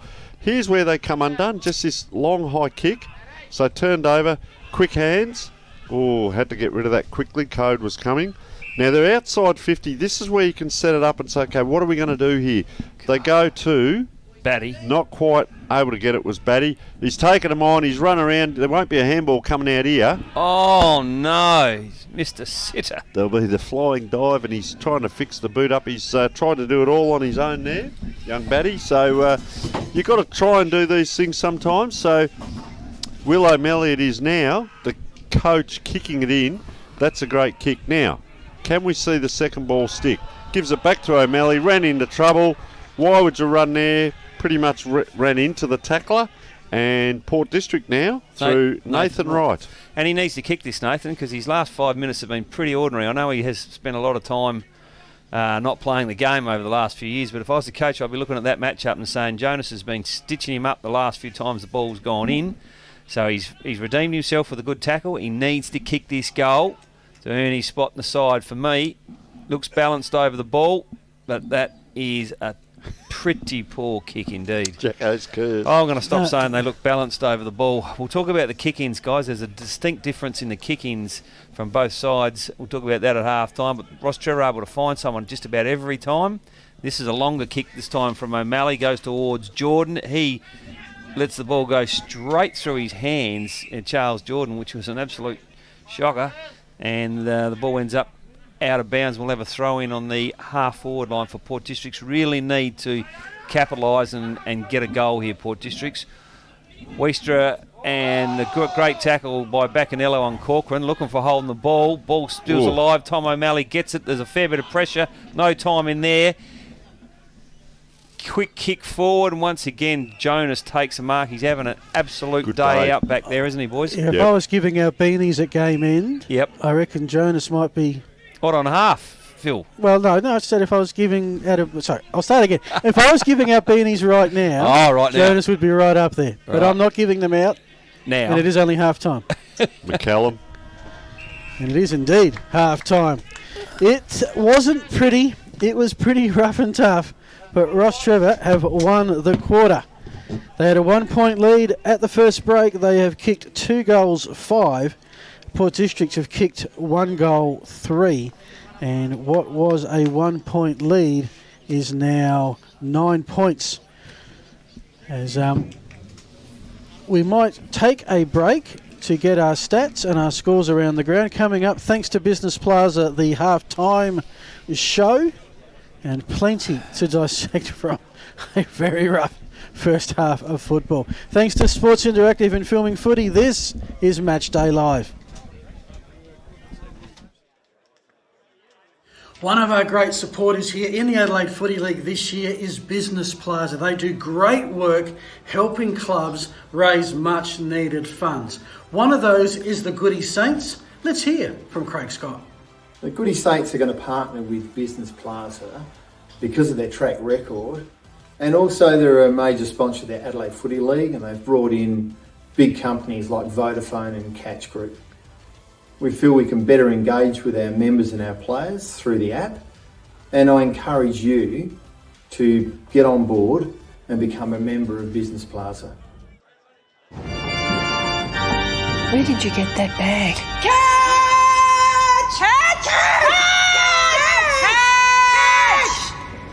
Catch.com.au. Screaming good deals. Catch! Hi guys, well we're joined by Dylan Winning from the Trinity Old Scholars Football Club. Welcome along, Dylan. Cheers mate, thanks for having me. We're a long way out of the city out here, aren't we? Yeah, just a bit. Oh yeah, mate. How long have you been captain of your club? This is my first year as captain. Oh, so you haven't... Did you play a trial game at all yet? Yeah, we had a trial game pretty much a few days before the whole coronavirus took over. Yeah. So yeah, we had one, and then okay. So you've had to lead them out. You've done one I guess at this point. And, I've captained a couple of games before. Last year, I was vice captain, so our skip missed a game through a wedding and something else. So I've done it a couple of times. Bit of experience. That's fantastic. Do you have an expanded leadership group? So captain, vice captain, deputy vice, or a bit more? So our captain Matthew Brincat. Yes. Vice captain, we have Matt Rivett and Luke Murphy. And then myself as deputy vice. So you're going to follow along and learn from these guys. Hopefully, yeah. Do you have many meetings, and is the coach in on the meetings with the leadership? We've got a little Facebook group where we chat pretty regularly. But, the coach is in on it. Coach and assistant coach Matty Nelson as well. Yep, so no secrets there. No, fantastic. No. It's better like that. How's your club captain selected? Is it the coaches, the players, the committee? It changes every year, I think. It just depends on what the coach thinks. He thinks if it's up to the players, they want to pick their leadership group. Last year it was players, but this year coach decided to take the top rope and pick the captain. Well done. So you're doing something correctly there, and you've progressed, as you said, over the last couple of years, a little skinny wingman, and now you've progressed into that leadership role, mate. I think you're doing a great job. What style of captain are you on game day? So the autocratic is lead by example and let's get in and do it, and the democratic one that says, okay, we might have to place this bloke here. What do you blokes reckon? So you're saying more? I'm kind of leaning between both of them, really. I like to give the bit of advice to the coach, seeing out there, being on the football field, that you can see a little bit more that he can't. But more, I like to take lead on the football field and show my skills and get in and under and help out my teammates, do the 1%ers. Good. Yeah. So this one's interesting. What is your Saturday pre-game meal? So not so much breakfast, but what you might have just before the game, if you do have another meal. Some do, some don't. I eat breakfast, but that's probably it. Once we get to the game and that, I'll just stick to the Powerade and water. Nerves just never been a big eater before a game. So. And the energy's all right through the day? Yeah, so I'll do a banana and whatnot. Starting to get into mandarins. A few of the lads are doing that, so I do that at half time. But that's about it. Oh, well, that's good. It's a bit different to the snakes and everything, so it's a little bit more natural. Fantastic. So then, do you have a pre-game address, and do you give it in the rooms? Do you give one on the field, or do you do both? So before the game, coach takes it. He has a quick chat, say rah. And then on field, so I'm 2 minutes before the game, I'd say that's it. We're on here. This is what we're going to do. This is the way we play, and we go from there. And it's just play our role. That's the main thing. Everyone's got a role to play, and you win your own battle, and we go from there. Yeah, and it's front of mind, isn't it? The last thing they hear from the leader is going to be what's at front of mind. Yes, exactly.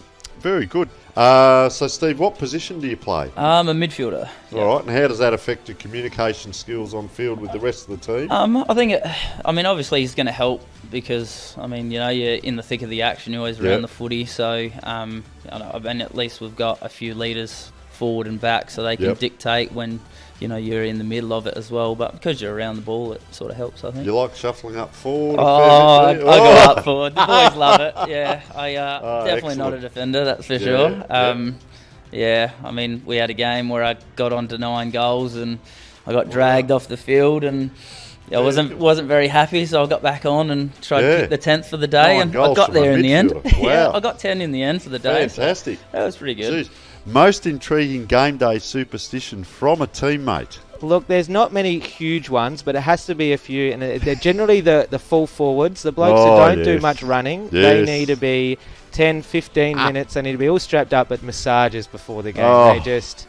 there's so much drama there with the full forwards and their forward pockets, and they just have to be getting a rub down 10, 15 minutes before the game. So no one else can get in there. What position do you play, Liam? I play forward pocket, but mostly midfield. So I get to rest in the forward lines, but unfortunately, no, I don't get any rub downs before the game. And the forwards, with all due respect, they get fed. Your premiership clubs, obviously a lot of, and I saw the scores last year, I don't think you guys lost the game. So they get fed. What are they getting a rub down for? They just got to stand there, hit them on the tip with the ball, and away you go. Look, I think a bit of leather poisoning is a possibility for some of them. So. Well, there you go. Throw a few under the bus. Very good. Listen, Stuart, how would you like your captaincy to be remembered by the players down the track? Regardless of our season, I just like to think in a few years' time they'll remember me as their captain. I enjoyed playing footy for Stu. I've got captains that I remember that way, and I just want them to do the same to me. Yeah, fantastic. Listen, mate, great interview, and look, best wishes for the season ahead. Thanks very much.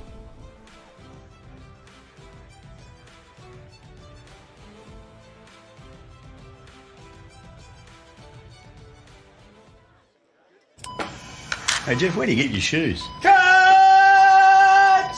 Catch! Catch! Catch.com.au. Screaming good deals. Catch!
Welcome back, everyone. It is half time here, and it's all happening around us as we speak. But here's some stats for you, thanks to Dartfish. The score, well, it has the visitors, Rocks, who hold Collegians 3-6. They were wayward, but they did enough. 3-6-24. Port District's 2-3-15, a 9-point margin. What changed in that second quarter as Rocks started to get much more of the football? Yeah, I think if I was sitting inside the Port District's rooms, I'd be a little bit disappointed with some fundamentals of the game. So in the first half that wasn't obvious at all, but in that quarter what I saw in the front half of the ground was a lack of attention to detail. Some of the basics, getting caught from behind, not punching the ball. And the other thing that stood out to me was the amount of times that Rostrevor were able to have a player behind the stoppage and no Port District's player rolled up on top of them, and also in general play. So there was some poor delivery into the forward line, but when it's a restart, you can't play Russian roulette up front. You've got to cover the loose player, and if that means you end up with a hole behind you, well, so be it. But continually, Rostrevor were able to win the ball with a quick kick from Port Districts into their forward line. So if that'd be one of the things that you could address quite quickly at half time, the coach would have a chat to them and say, listen, push up the ground. I think I mentioned Nathan Wright, with the spoil. So, there's nothing in it. Had Batty kicks the goal, Batty kicked that goal, would it be a 4-point game? Then again, if my mother had whatever, she'd be my uncle, but she's not and he's not. You're back on that one. I thought I'd roll that old... And you still haven't worked it out either. I thought I'd roll that old chestnut out. It was funny, though, with Batty, wasn't it? You do all that work. We always say disposal is the last 10% of everything else you've done. So you've beaten 35 other players on the ground. You've run to the right spot. You've called for it. You've fought for it. You've got it in your hand. Now, all you have to do is kick or handball it. And lo and behold, he's... And he had a lot more time. Leading forward and misses it. Yeah, he powered away beautifully, didn't he? And he I don't think he realised how much time he actually had. And I think that's a key point there, Sean. We're saying through the commentary there, players tend to be rushing a little bit too much when they have got more time. So whether it's lack of voice around and so on. One of the things that was interesting is 3 goals 6 Rostrevor are, but Will O'Malley, as soon as that siren went, he went around, tapped the nearest 5 or 6 blokes and said, well done, guys, well done. because the opposition have only kicked 2 goals 3. So there's the upside for them. So they're rewarding 3 goals 6 on the scoreboard. Phil. Well, you can see there's a split round today, 2 other games, and they're having just as much scoring issues at Adelaide Uni as we are here. Adelaide University 1 straight, Brighton 3 straight. Pretty accurate, just not a lot of shots. That is at Uni Oval. That we have confirmed is a half-time score. Wow. No such issue for the Goody Saints. They're just marching on 13-3 to 3-5. That is a 58-point lead. Even second quarter, though. Reasonably even second quarter. I would concur with that. Craig Holm 3 goals, 1, 2, 4 behind. So Craig Holm warming up with the Rostrevor boys. Obviously not to play, but for those who are fronting Rostrevor next week, you can count on him putting the boots on. He looks like he's in good nick, ready to go. So that'll be a big addition to Rostrevor's side, the 2-time medalist. And Richard Williams is out in the middle. Good Lord, he'd be putting his hand out for a second payment, Richard. So we've got some scores around the divisions. Can tell you in Div 6, Trinity lead Marion by 48. Blackfriars lead Houghton by 83. Tony, what have you got? Pembroke over Morphy Park, 22 points at the half-time break. Walkerville, big lead, 60 points up, 10 goals already on Kilburn. Okay, Div 2, Broadview up by 2 points against Foss. Tea Tree Gully up by 9 against Henley. Looking like they want to take top spot. They won't do it this week though. Sacred Heart are well in front by 39 points in Seaton Ramblers, so that's a big return to form for them. And Old Iggy's in front by 21 points over Salisbury North. No surprise there. Division 3, Westminster up by 18 points on CBC. And Plimpton behind by 39 against North Haven, and the Port Districts have just brought some food over to us. That'd be lovely. Fantastic. This is the best football club in South Australia here, Port Districts. And just a stop press score, Jeps Cross leading Smosh West Lakes by 9 points. That would be an upset if Jeps Cross would get up. And of course, that halftime show is brought to you by Business Plaza. We thank them for their support. Also, of course, Darfish with the stats and the beanie and the player of the game, and Interchanger that bring us the team selections, the interchanges, and the huddle reports through the course of the afternoon. Not too far away from the start of the third quarter. A reminder, folks, Wednesday night we've got Between the Posts, the midweek show that covers all the Adelaide Footy League. And one thing we'd love to have you involved with is the Ultimate Oval Bracket, the Ultimate Best Oval Bracket, which is down to 16. And that actually, the voting for this round of 16 closes tonight at 11 o'clock. Looks at the moment it's pretty clear-cut who's going to get up in the voting. However, a number of votes does count for the seedings. We'll announce the winners and the quarter-finalists on our show that will be out next Wednesday night. Looks like we're set to rock and roll if we can dispose ourselves of the food to get us underway here with Tony Neal. For the next half hour.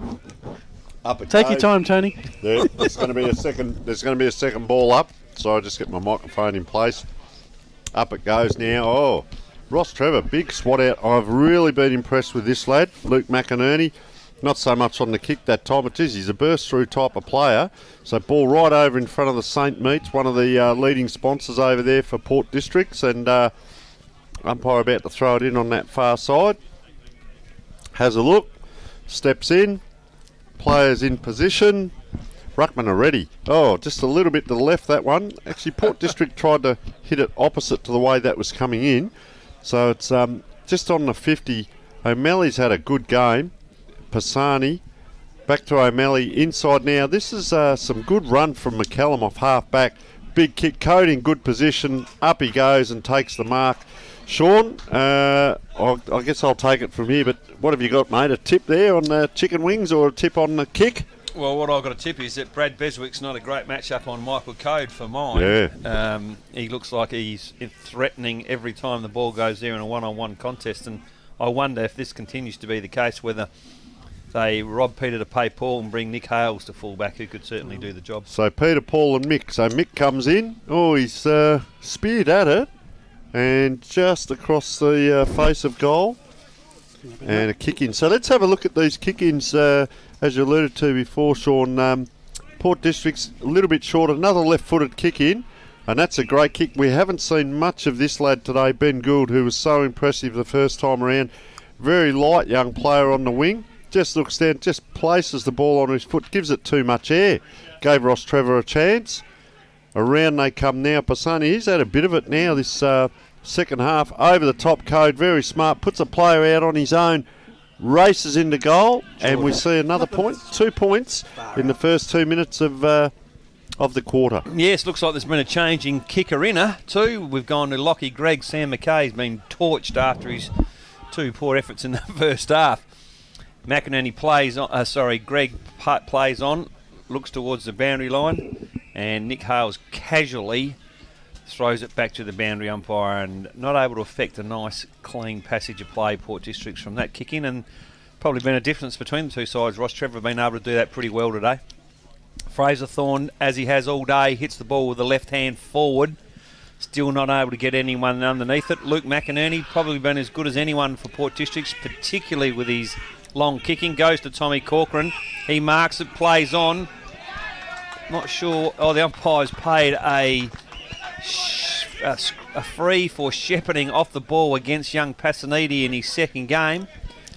So a bit stiff, I reckon. Lanzoni gets it though, looking towards the half-forward line. McInerney takes another good mark, and he's been exceptional. Kicks the ball into the middle. Best game I've seen Dougie Gregg play too, just quietly. Himballs towards Zach Hawkins. This is a much better transition of play now. Ends up Jack Cooper. He finds Ben Gould, the one you liked earlier. Harrison Hawkins, his brother, ends up with it. Back to Gould. We need Batty to pick the ball up cleanly, and once again, a wasted forward 50 opportunity by Port Districts as Fraser Thorne intercepts the mark back in the middle of the ground, Phil. I like their idea with a 1-2 hand pass. Just the thought was right, the execution was the problem. Another free kick to Rostrevor, I think. And that would have been a running play. And umpire says, hand it over, give it back.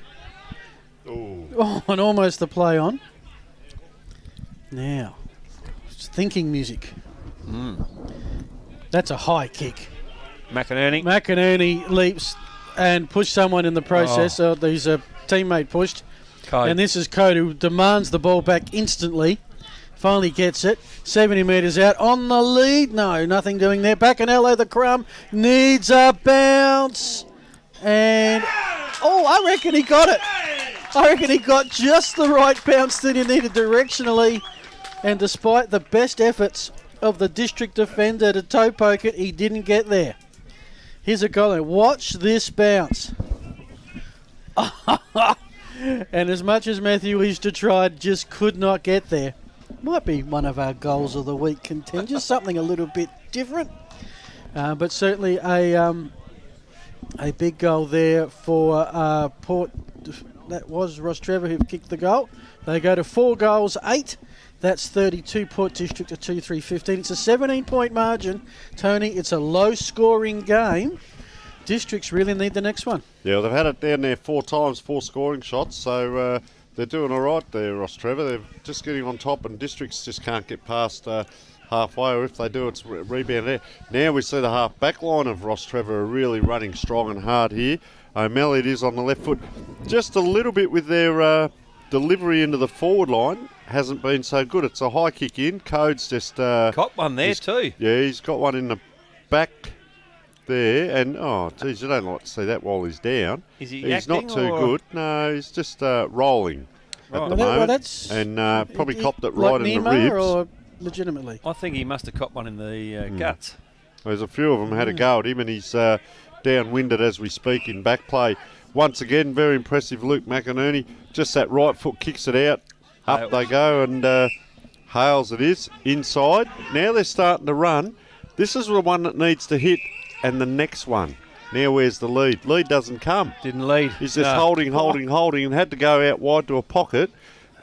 Unstructured, if you like, there. He was looking and waiting for the lead, but no lead came, and there was open space down forward, Sean. Yeah, and that's the problem with having a little, with all due respect, having a little bloke playing full forward. He just didn't look like an actual leader there, did he? There was all that space, yeah. It was a perfect opportunity. Code just making his way to his feet and back play, sorry. Right. Way go. Yes, well, the ball is bobbling, as you would say. Tony Neal, the voice of football in the state.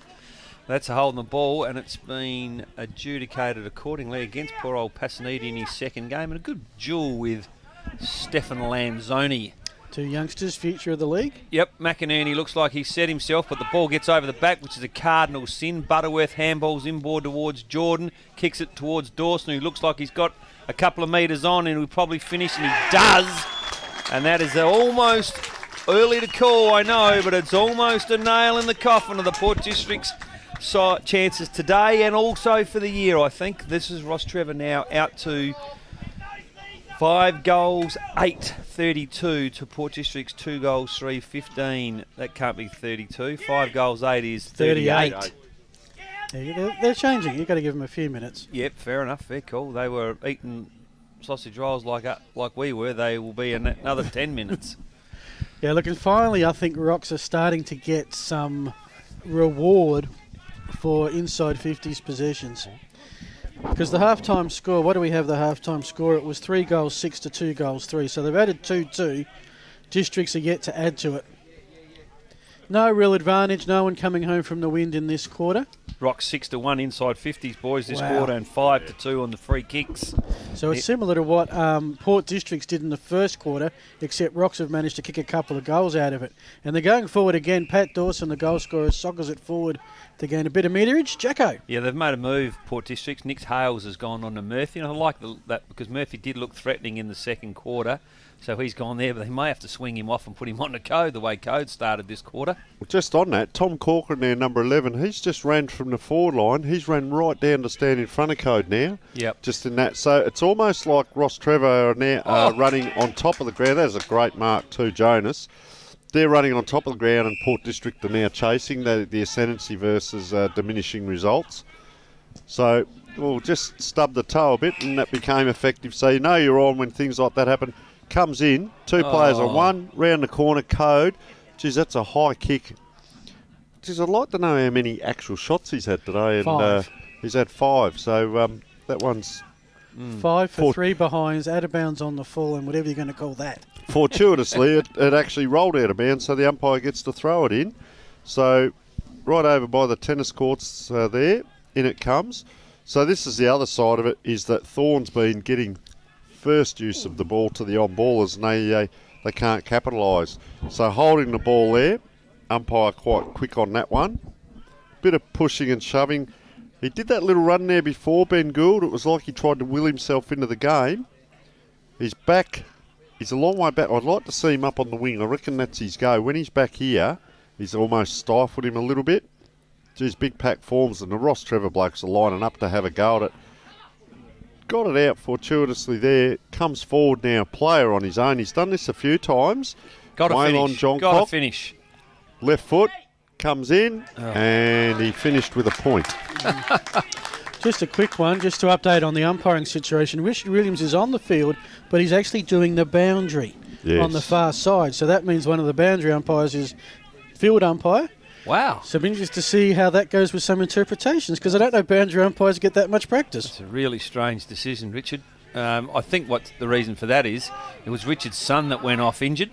So you would be arguing over the match payment at dinner tonight. This way he picks up the boundary payment and there's no argument. Well, maybe he's just ticking off something off his bucket list. Be a boundary umpire. Yes, okay. Tommy Corcoran needs to lift if Port Districts have any hope. This one just goes long. Not sure about the value in that. And like most of the forward entries today for Port Districts, that's just ended up with a point. And just a very quick one there. When he played on there, he ran out away from the goals almost to try and play on, but it was no advantage. He never got any closer. Yep. Rostrevor kicking in, different kicker-inner, as they would say, but once again they're able to find... The zone of Port Districts has been poor all day, boys, on a small oval with no width. They need to press up and be more alert, like we saw last week in between the posts. O'Malley kicks it towards Manuel, I think. No, it's Jordan. Long down the line. Hales will punch this. Oh, he marks it. Over the back of Murphy. A good catch. Kicks him board. This is what they need. Falling at the foot. Yeah, he's done it well, though. He's done it exceptionally well. Nice evasive skills. Lays it off towards Greg. Lockie variety. He handballs back inside to Corcoran. They're under pressure, goes back to Hales, which is where it all started. He handballs to Foster, back to Hales. He's building his stats up, if nothing else. And that's what we got, nothing else. And the ball ends up with Murphy short. Yeah, if you're a Port District fan right now, you'd be feeling a little frustrated. Yep. Port District, Rocks now with a decent lead, 21 points. Feel very comfortable just keeping it away from Districts. Long way to go. We're only 12 minutes into the third quarter with Matthew Lee in the playground or the Peterhead station pocket. They're just playing keepings off at the moment. Wasting a little bit of time. Come to the far side, and Charles Jordan has it in front of the other tennis club that you can't see and the cricket nets. Just sooner or later, Port District will get into this contest, and they might just do it here. Thorne the tap from behind. Scott Gilbert got the hand pass out in time, and now Port District touch the ball as it goes over the boundary line by Benny Gould, right in front of the interchange gates, and District's about to make some changes. I think they need some, Tony. And I reckon he was looking at the boundary line there to get that out of bounds. So really outdone in the ruck there, Tom McCormack, weight size, but he's putting in an effort. So he's athletic. He's running around the ground. Now they come out, Rostrevor. They immediately look sideways, but cough the ball up now to Districts, and that's just a lazy kick off one step. That's not going to help anyone unless this player can actually do something with it. But he's mauled 2-on-1. Well, he just fell over, didn't he? He had to keep his feet there, Tony. He just fell over and collapsed like a pack of cards and ended up holding the ball. And that one-step kick from Doug Gregg wasn't the best one in. So maybe that little bit of fatigue. It's almost a wet weather score on a dry day, if that makes sense. 5 goals, 8, and up high he goes. They're just gaining in confidence. Rostrevor now trying to run out. Here's the player trying to make up for all taken high. That's ours, Duck, as Ben, our boundary rider, touches the Sharon, so he's got a stat as well. We haven't had the truck hit by the footy yet. That's probably the closest it's come. So right in front of us now, Port District. Tommy hasn't Carter got much on. Looks like so he doesn't he? Has to go down the ground. Now there's a link up, but there's no one down there for it to come out. So Batty comes streaming out, has a look around first, goes one-handed, and just bobbles it, if you like, over the boundary line. Go on, Sean. Unusual. Tommy Carter, he's not actually Stephen Carter's son, but he's got a dead ringer for Stephen Carter in the head. So he's the cousin of Mitchell, who is the son of Stephen. Fraser Thorne does it again, but it really hasn't worked, that slap forward in the ruck. McInerney has an intercept mark beautifully all day, but that kick is going out searching. Great effort by the Rostrevor defender there. I'm not sure who that was.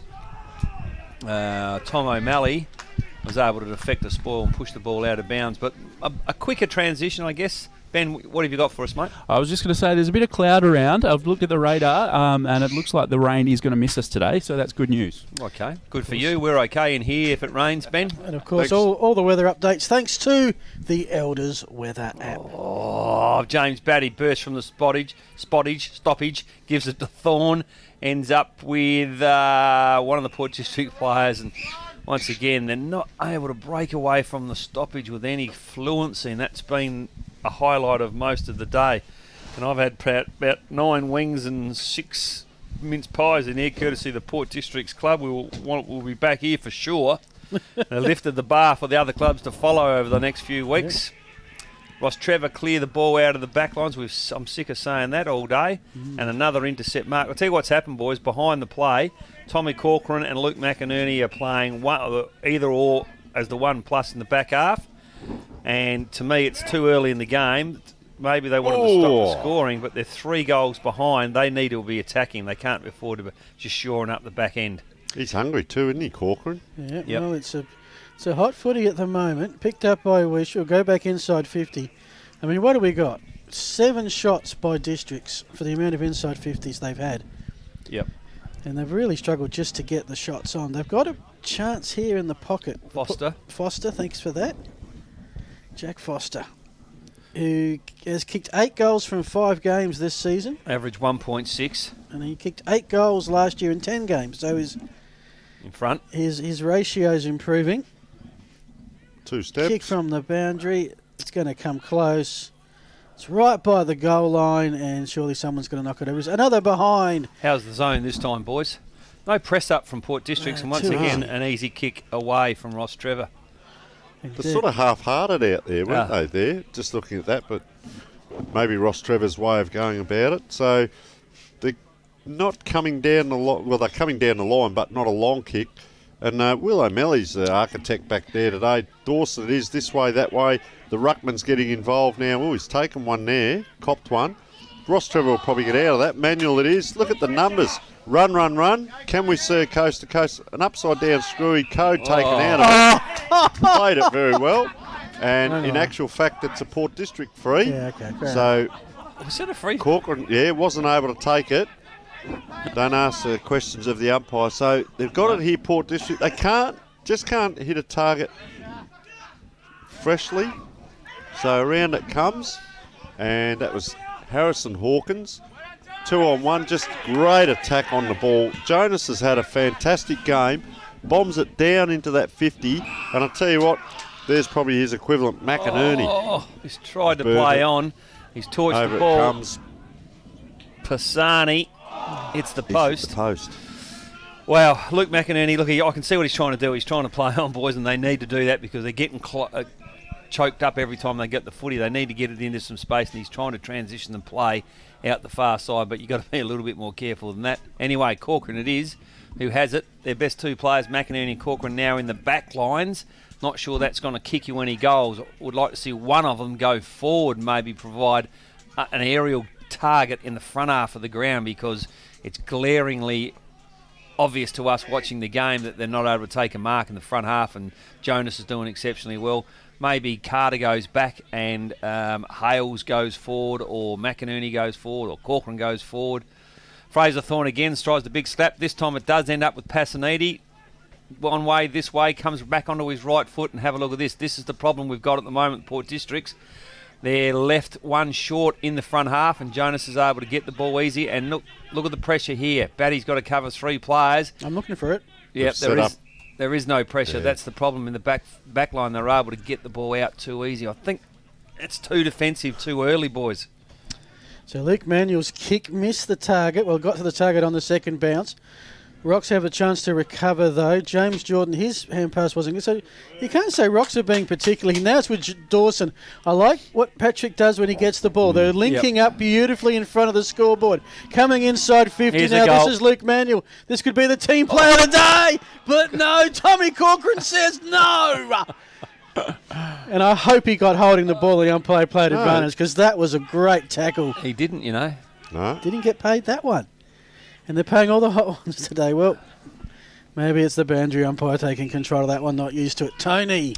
I think what Sean alluded to before is exactly right. That kick there came to Waylon Johncock, who's not the tallest or biggest player out there, and they've got... You're going to have a risk. You've got Corcoran and McInerney both down deep in the back line, so it gets back there, but coming out...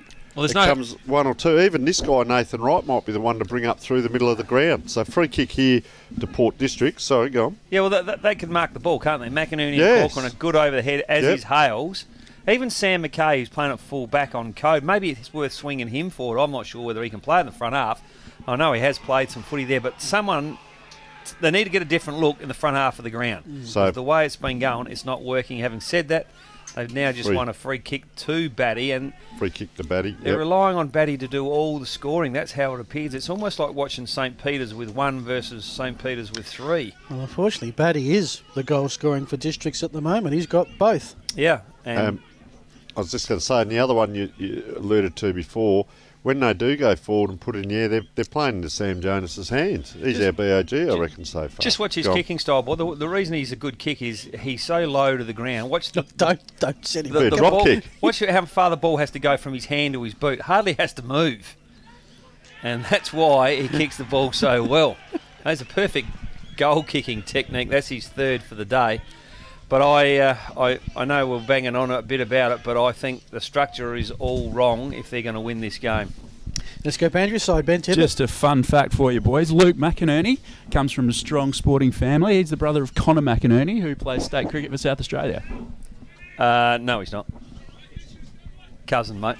Okay, cousin. Still strong sporting family. Conor McGregor or something there.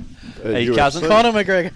Luke is the son of Sean McInerney. He was a good footballer in his own right, but Luke Connor is his cousin.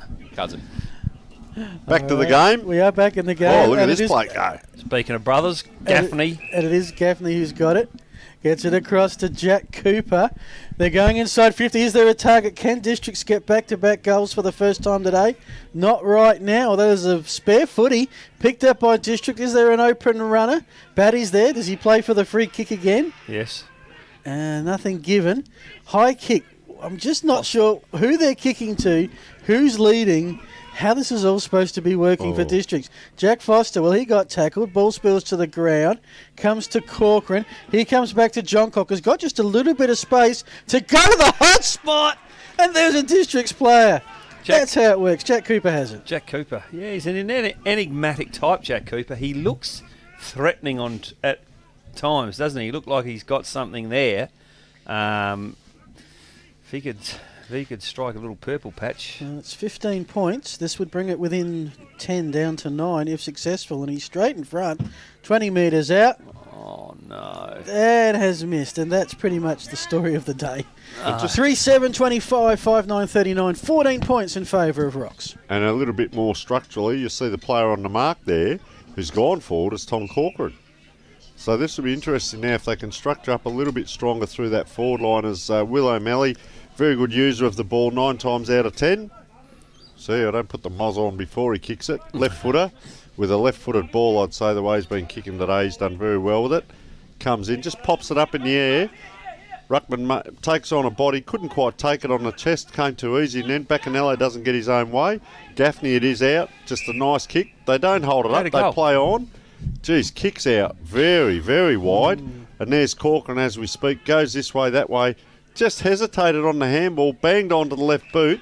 I'm not really sure whether that was supposed to go to Gaffney or the player over the back, but Mitch Gaffney, they've just started to hook up a little bit, and that's the importance of Tom Corcoran up forward there.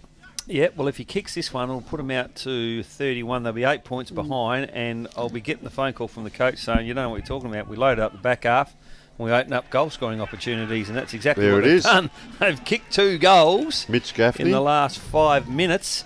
To breathe a little bit of life into this game, boys, which looked like it was starting to just disappear. And the question, Sean, is, have Rostrevor got enough petrol tickets? Now, they've burned a lot of energy getting that ball forward and not capitalising on goals, if you like. They would have spent a lot of petrol tickets. Now they have to keep accelerating at this speed, and if they can't keep it up, here come Port District. Well, I'm glad you said that, because to me the pace is not the same as it was in the first quarter, which is to be expected. That was a helter-skelter pace. The tackling was unbelievable in the first quarter. Port 12 inside 50s to Rocks 11 this quarter, 14-7 tackles. So all line ball inside 50s. And Phil, what have you got? Well, I've got the game is back on. Back-to-back goals to Districts has made it interesting. 25 minutes. Rocks who need a steadier. Keep their buffer. And they're going to get a stoppage inside 50. Patrick Dawson's hurt himself in back play. The other bit on that ball up, both of Port District's half forwards were up on the wing. Right. Butterworth smashed that one to the ground. They're just going to get a kick out of nowhere. Rocks needs a hand pass to the runner. Had the runner missed the target. Dawson can't move. And that's Tom O'Malley going down, trying to play for pushing the back. Umpire having none of it. Just tap it along the ground. Ends up with McInerney. His kick just avoids the Rocks player. This is Lanzoni, I think, who's tackled out of bounds by Passaniti. So they've had a fun battle today, the 2 youngsters. Yeah, they have. Might be the first of many, you would think, in seasons to come. So a rare stoppage at the northern inside 50 today. You've got to say most of the play has been down the other end. As it spills to McCullum. He gets it to Reinbrecht. He got the boot on ball under pressure. McInerney couldn't take it. Spills out of bounds. That is a very narrow flank. First time I saw him try and take a chest mark there. I think he would have taken that overhead, Luke, if he'd decided to. One more stoppage. Let's see if we can get something out of this, as we've got the kids in the background having a kick of the footy. Not realising, of course, it's seasons on the line. This is important stuff. Both sides have tough roads home. Need to get this win. McCullum to finals campaign, of course. Next week we are at that's 3/4 time siren, and we are set for an interesting finish in that quarter. Ben's got his work out the Rocks huddles. kicked 2 goals, 3, and District kicked 2 goals, 4.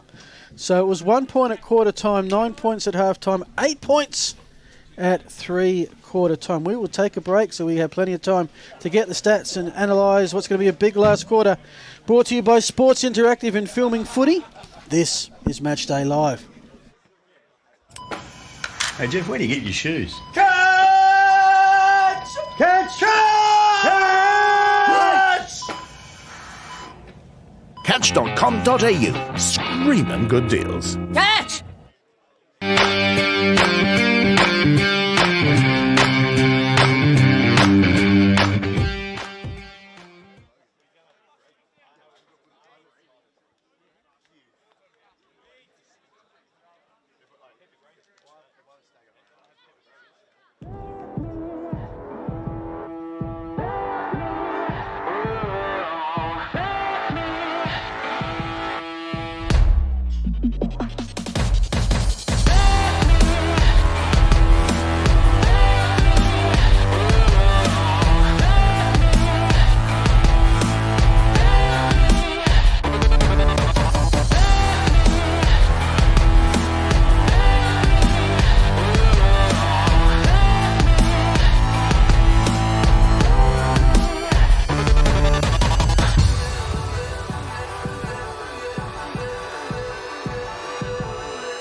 Welcome back, folks. 3/4 time at Largs Reserve. Port Districts 4-7-31. Trail Rocks 5-9-39. 8 points the difference. We've got our stats thanks to Dartfish, and we've got Jacko to translate. Oh, have we? Okay, well, that quarter, Rostrevor got away to a bit of a flyer, really, in the first 10 minutes, and then we thought the game was dead and buried. And as soon as you do that, it comes back and bites you on the bum because Port District scored the last 2 goals. Inside 50s ended up pretty even for the quarter, as the tackles to Port Districts, once again, were 16-9, so they had a good quarter in that area. Hit-outs, Fraser still getting his hand on the ball. They did win the clearances that quarter, Port Districts, but not with any great fluency. And I think that's been something, that the connection between the ruckman and the on-ballers has been lacking a little bit in Port Districts. But as I said before the game, boys, they're up against the deepest and best midfield in the competition, so it's a fair challenge. And you've got some young players in the Port District's midfield.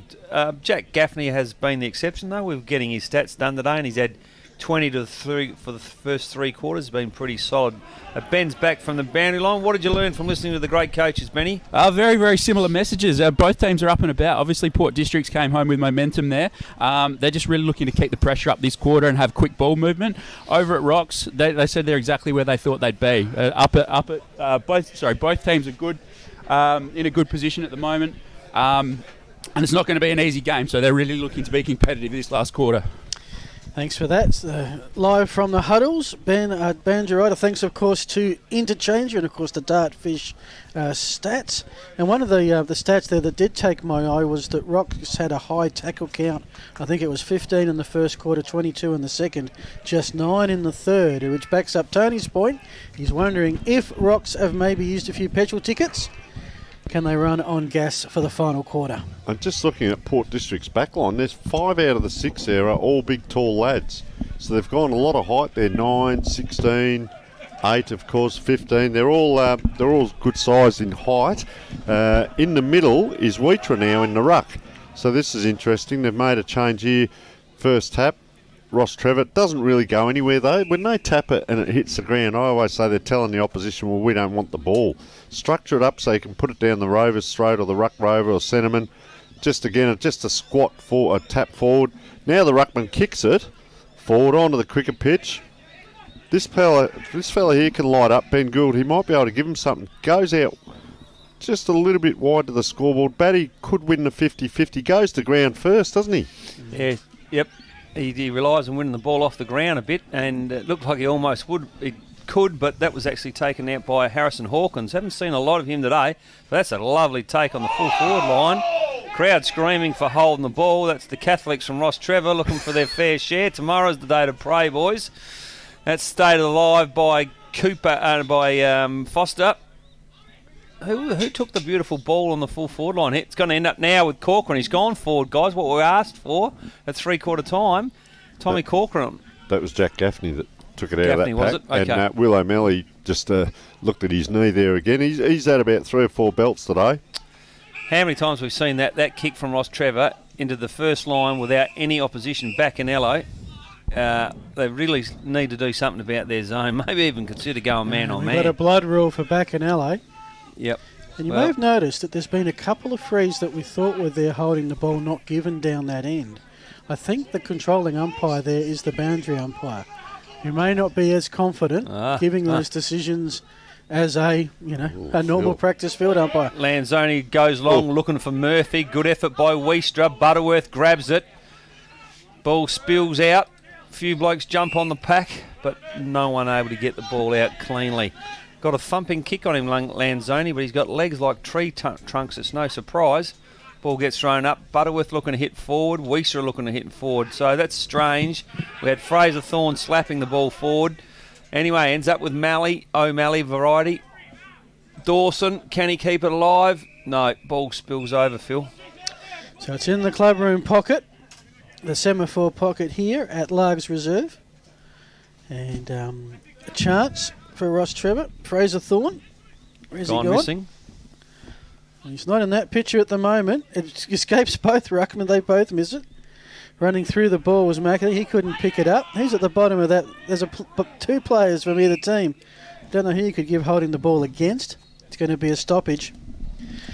I mean, we say it. It's blatantly obvious. But first goal is going to be massive here. It's just that 8-point margin. Rocks get it, it's 14 points and they've got a comfortable buffer. Port get it, it's 2 points and it's anyone's game. But it may be a while before we get the first goal. It's been a low-scoring affair. Has not been a drop of rain here this afternoon, so still not sure how Rocks play in the wet weather. A lot of farmers. Maybe we'll find out in the next time they play. Snap around the body by Ryan Breck, misses everything. Out of bounds on the full. It'll be District's ball. They've got some work to do, trailing by 7. So Doug Gregg it is. Hurries it in. Player just had to go where Angels there. Couldn't take it. Rostrevor just run away with it. And that could be the nail, Sean. That's Scott Gilbert. That was with his a brother. Fantastic running goal. And, geez, that kick in, that poor bloke there, Lachlan Gregg, he just, had to run back, not knowing what was coming at him. As we see on the replay there, just around he went there, number 3.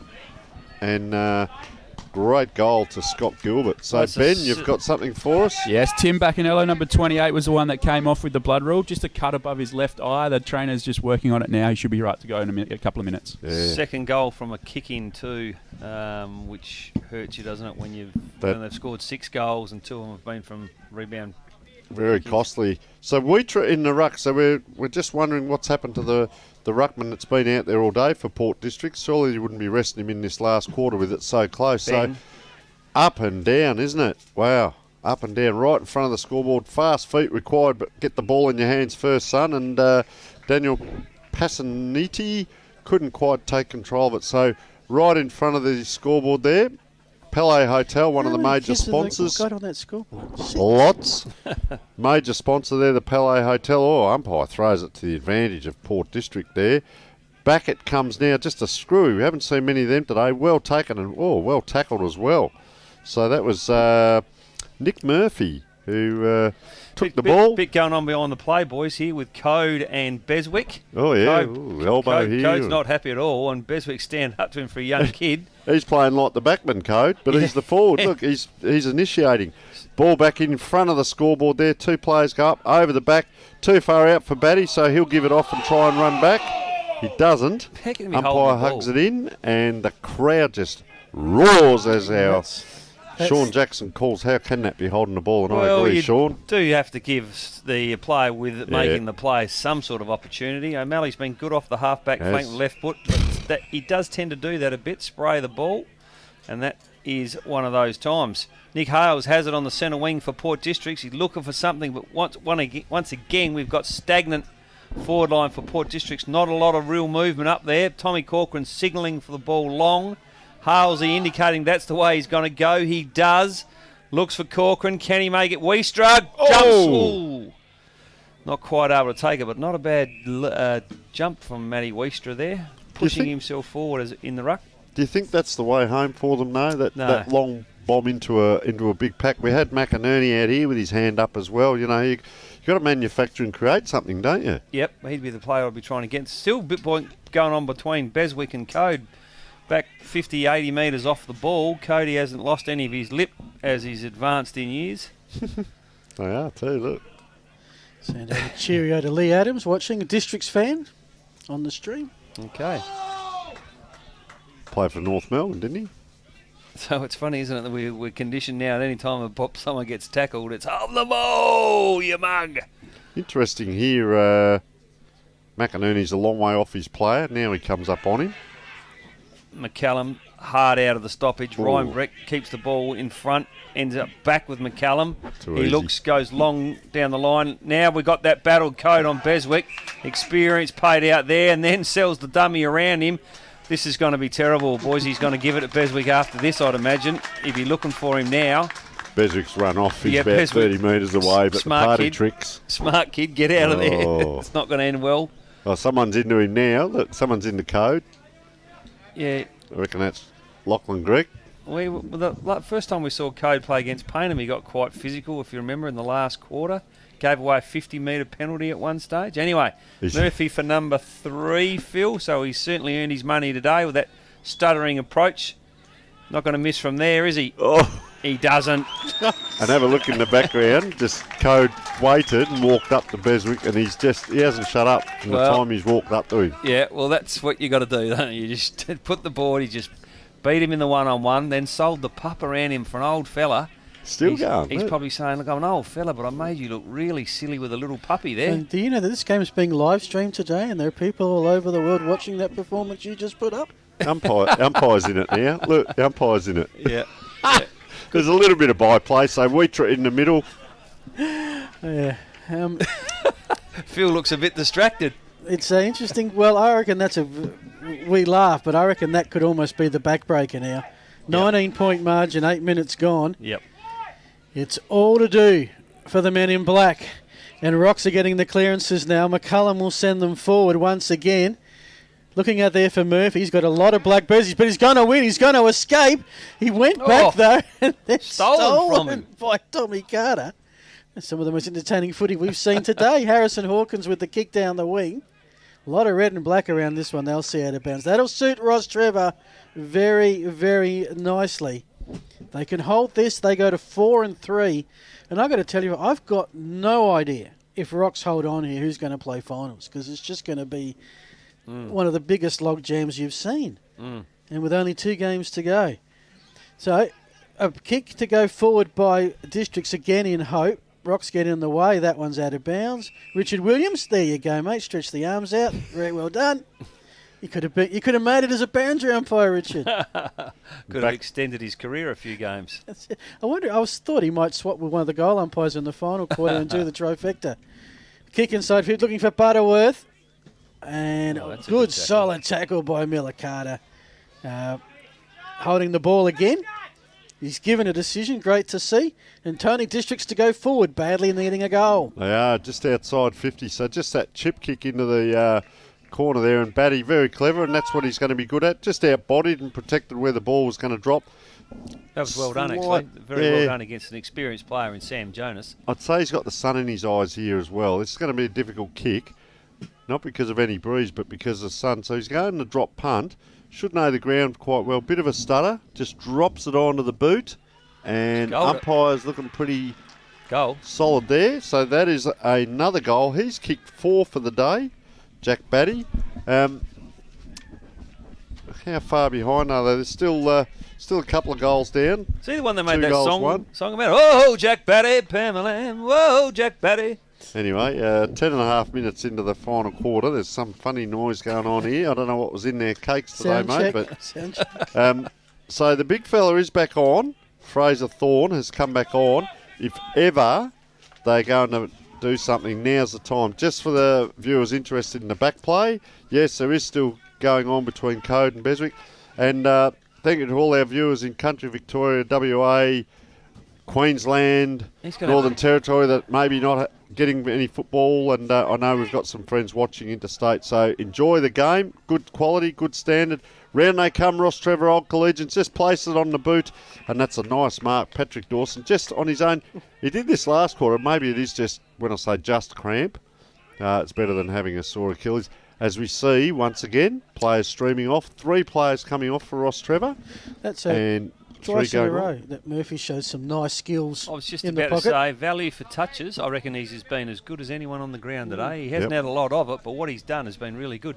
So he's gone a long way back, Patrick Dawson. 1 goal on the board already. He'll be kicking from probably 35, 40 out. Comes inside 50 now. Long run up. The ball almost looks too heavy for him.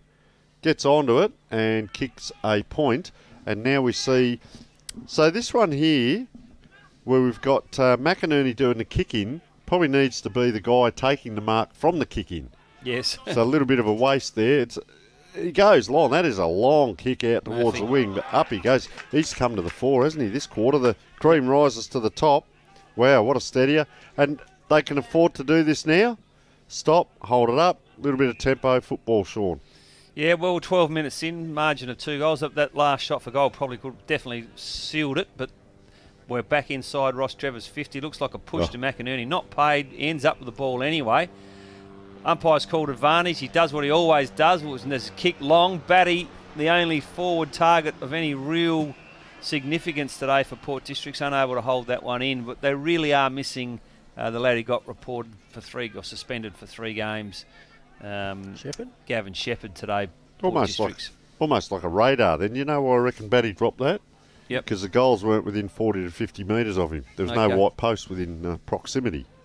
So Fraser Thorne does what he does all day. He hits the ball forward. This time it's ended up okay, although in the end it's dropped by Miller Carter. Disappointing. That was a real opportunity there in a pretty simple catch, and he'd be disappointed himself, the young kid there, but that's what happens with kids sometimes. You get out of yourself. Now let's see how Richard Williams goes.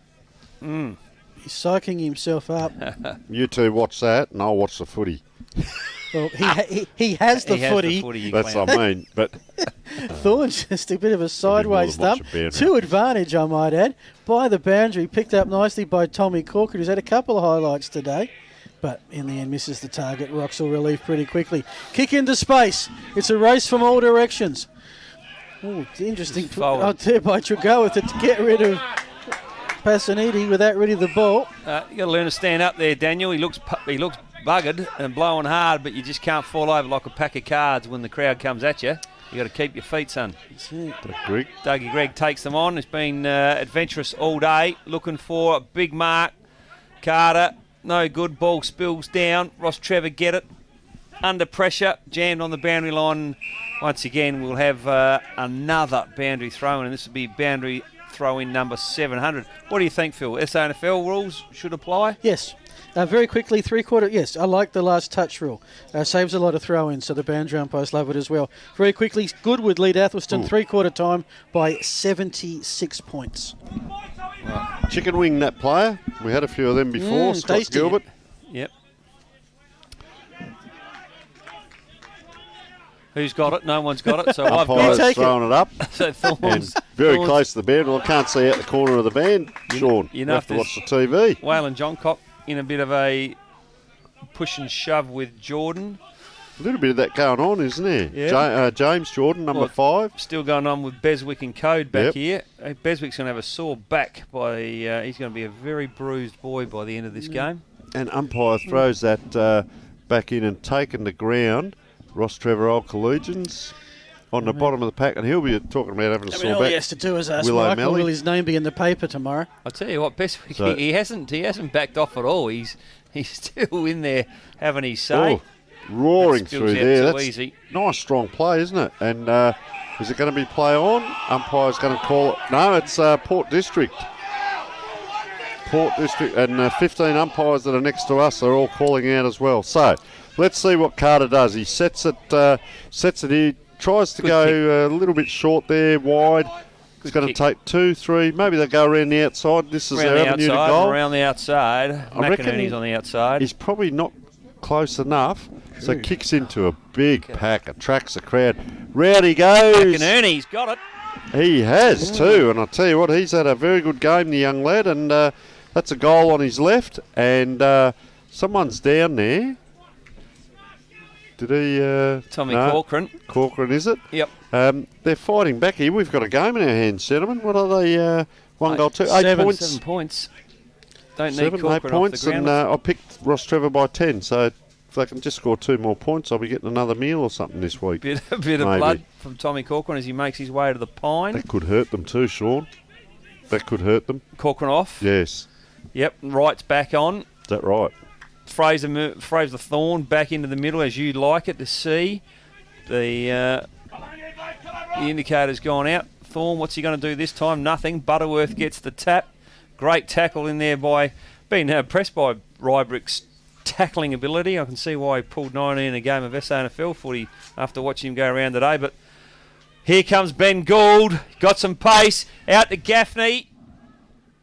Looking for Carter. Can he make a tackle? And he does. It's a strong tackle. Won't be holding the ball. But kept the ball in the Port District's forward line. Although now Fraser Thorn just overruns the ball a little bit. Still with Port Districts. Jams long deep into their forward line. This is where they failed. O'Day. Batty gets it out. Gives a handball. Just didn't take it clean. Foster needed to.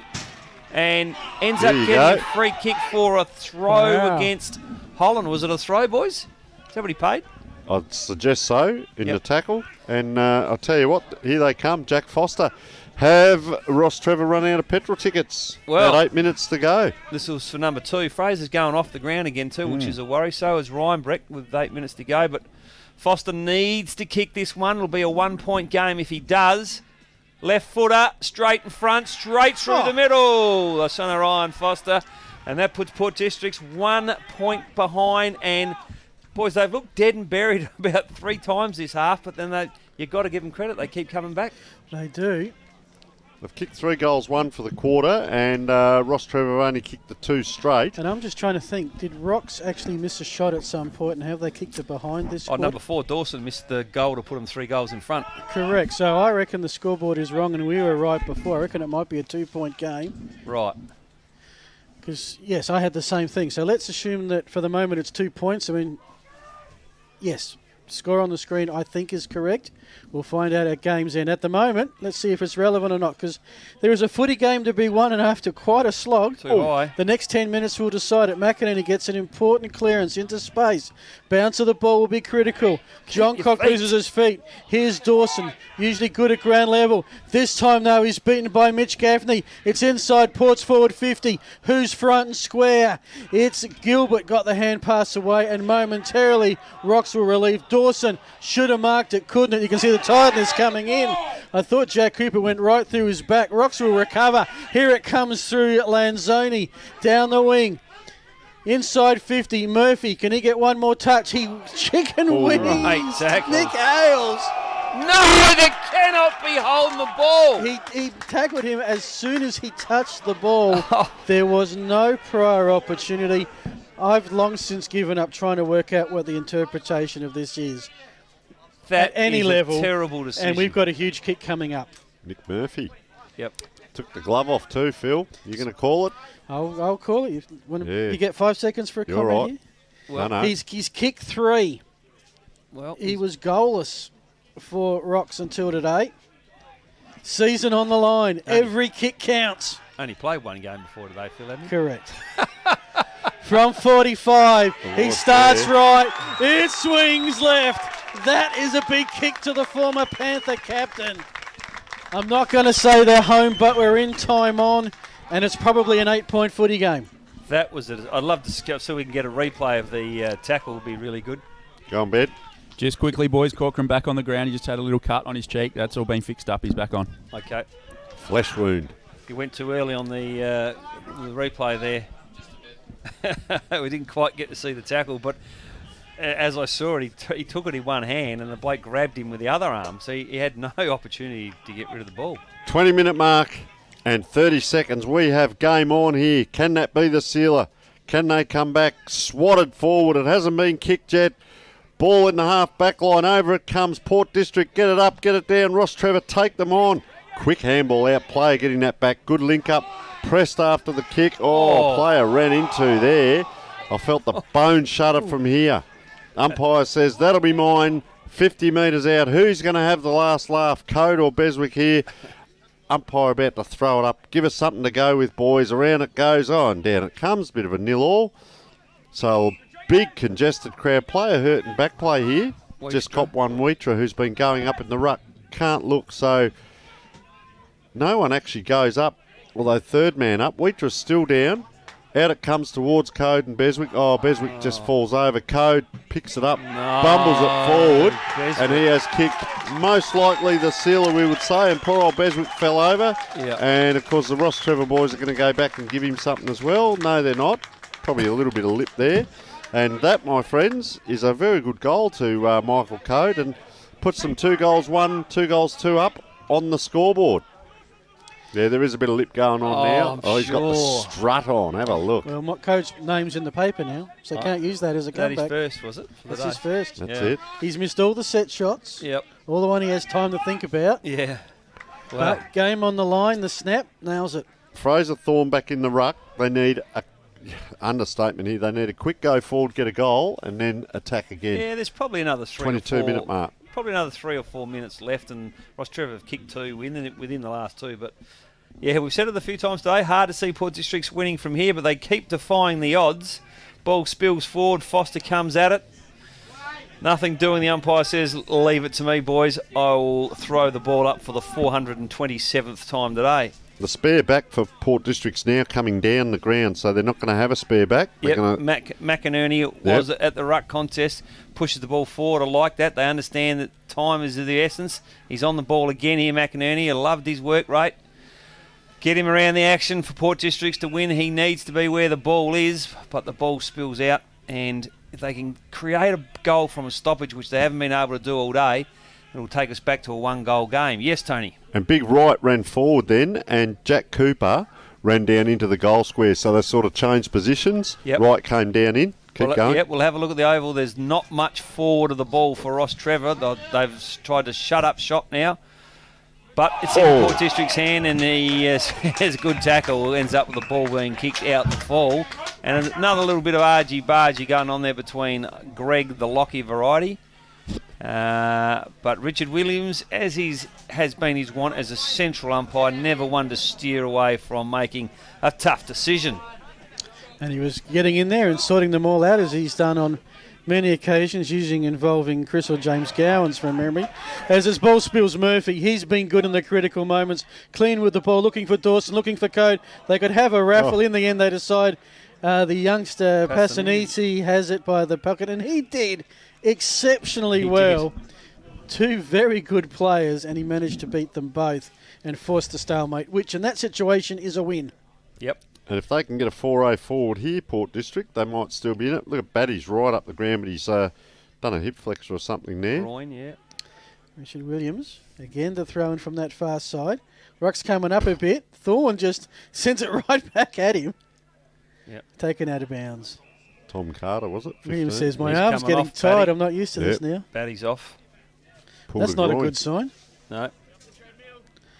About to hit the 25-minute mark. You think Rocks are just about there. A couple more minutes to go. Port Districts are going to need 3 goals. They keep trying to... I'm not 100% sure about this tap to the boundary line. There usually should be a runner charging across, picking it up and taking off. How about trying to keep the ball in play, Fraser? This is what you need to do. This is where you need to be slapping it forward, probably even into the corridor now. Take a risk. There's only a Rocks player behind. And it's going to be... Oh, there's going to be a Districts clearance. I think no.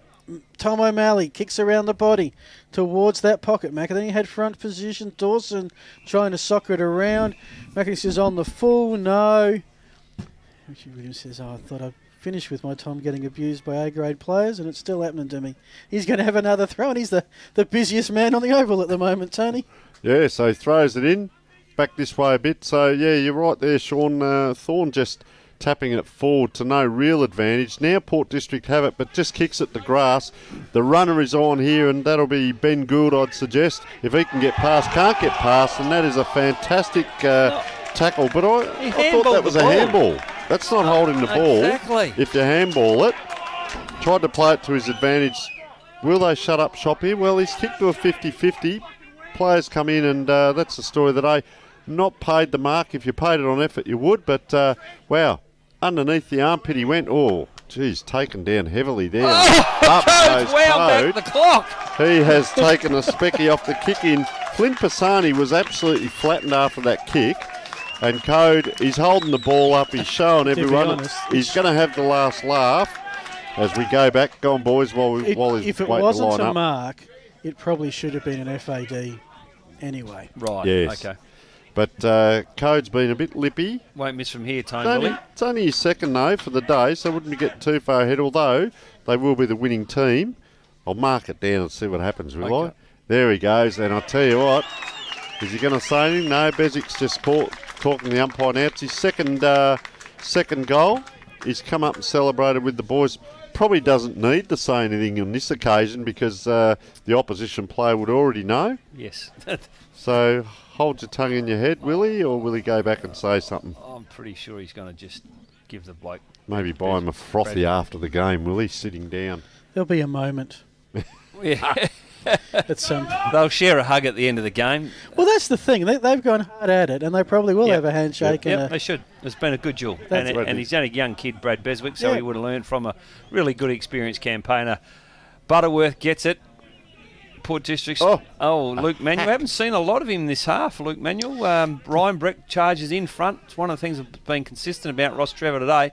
They've generally been in front, and luck sometimes goes your way when you are in front, and Patrick Dawson was in front, and he will now have a shot on goal to push the margin out to 4 goals. What looked like a close game now looks like a 4-goal swing. Don't forget, gentlemen, you've got to decide who gets the beanie. Yes. Tough decision, actually. We haven't given it to someone from the losing side before, have we? No, not yet. Can happen, though. Yes. Jonas, it took the Jack Odie medal 39 years. Yep. Dawson, straight in front. I'll back him in here. Yeah, good call by the super commentator. That's Dawson's second.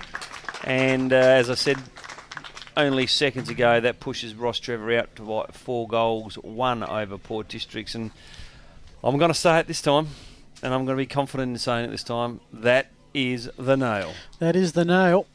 And then it gets, we look beyond to where these clubs are at next week. Well, they've both got a bye next week because it's the second half. We're going to be at St. Peter's for a huge game. St. is taking on Payneham Norwood Union, 2 key teams right in the middle of that logjam. But for Port Districts, they're at home next week. They face league leaders Brighton. And for Rocks, well, they host Athelston. So you think they have a really good chance of getting into the 5, and then it may come down to one crazy Saturday in round 9 at the end of the minor round. As Districts go forward one more time, big thumb from behind you. Do they get the running play here? No, they won't. They're going to cough it up. It's going to be Manuel, and he decides to take off. Goes with the long kick. Murphy's got 2 to beat. Bounce will be critical. Nice work there by Nick Ailes.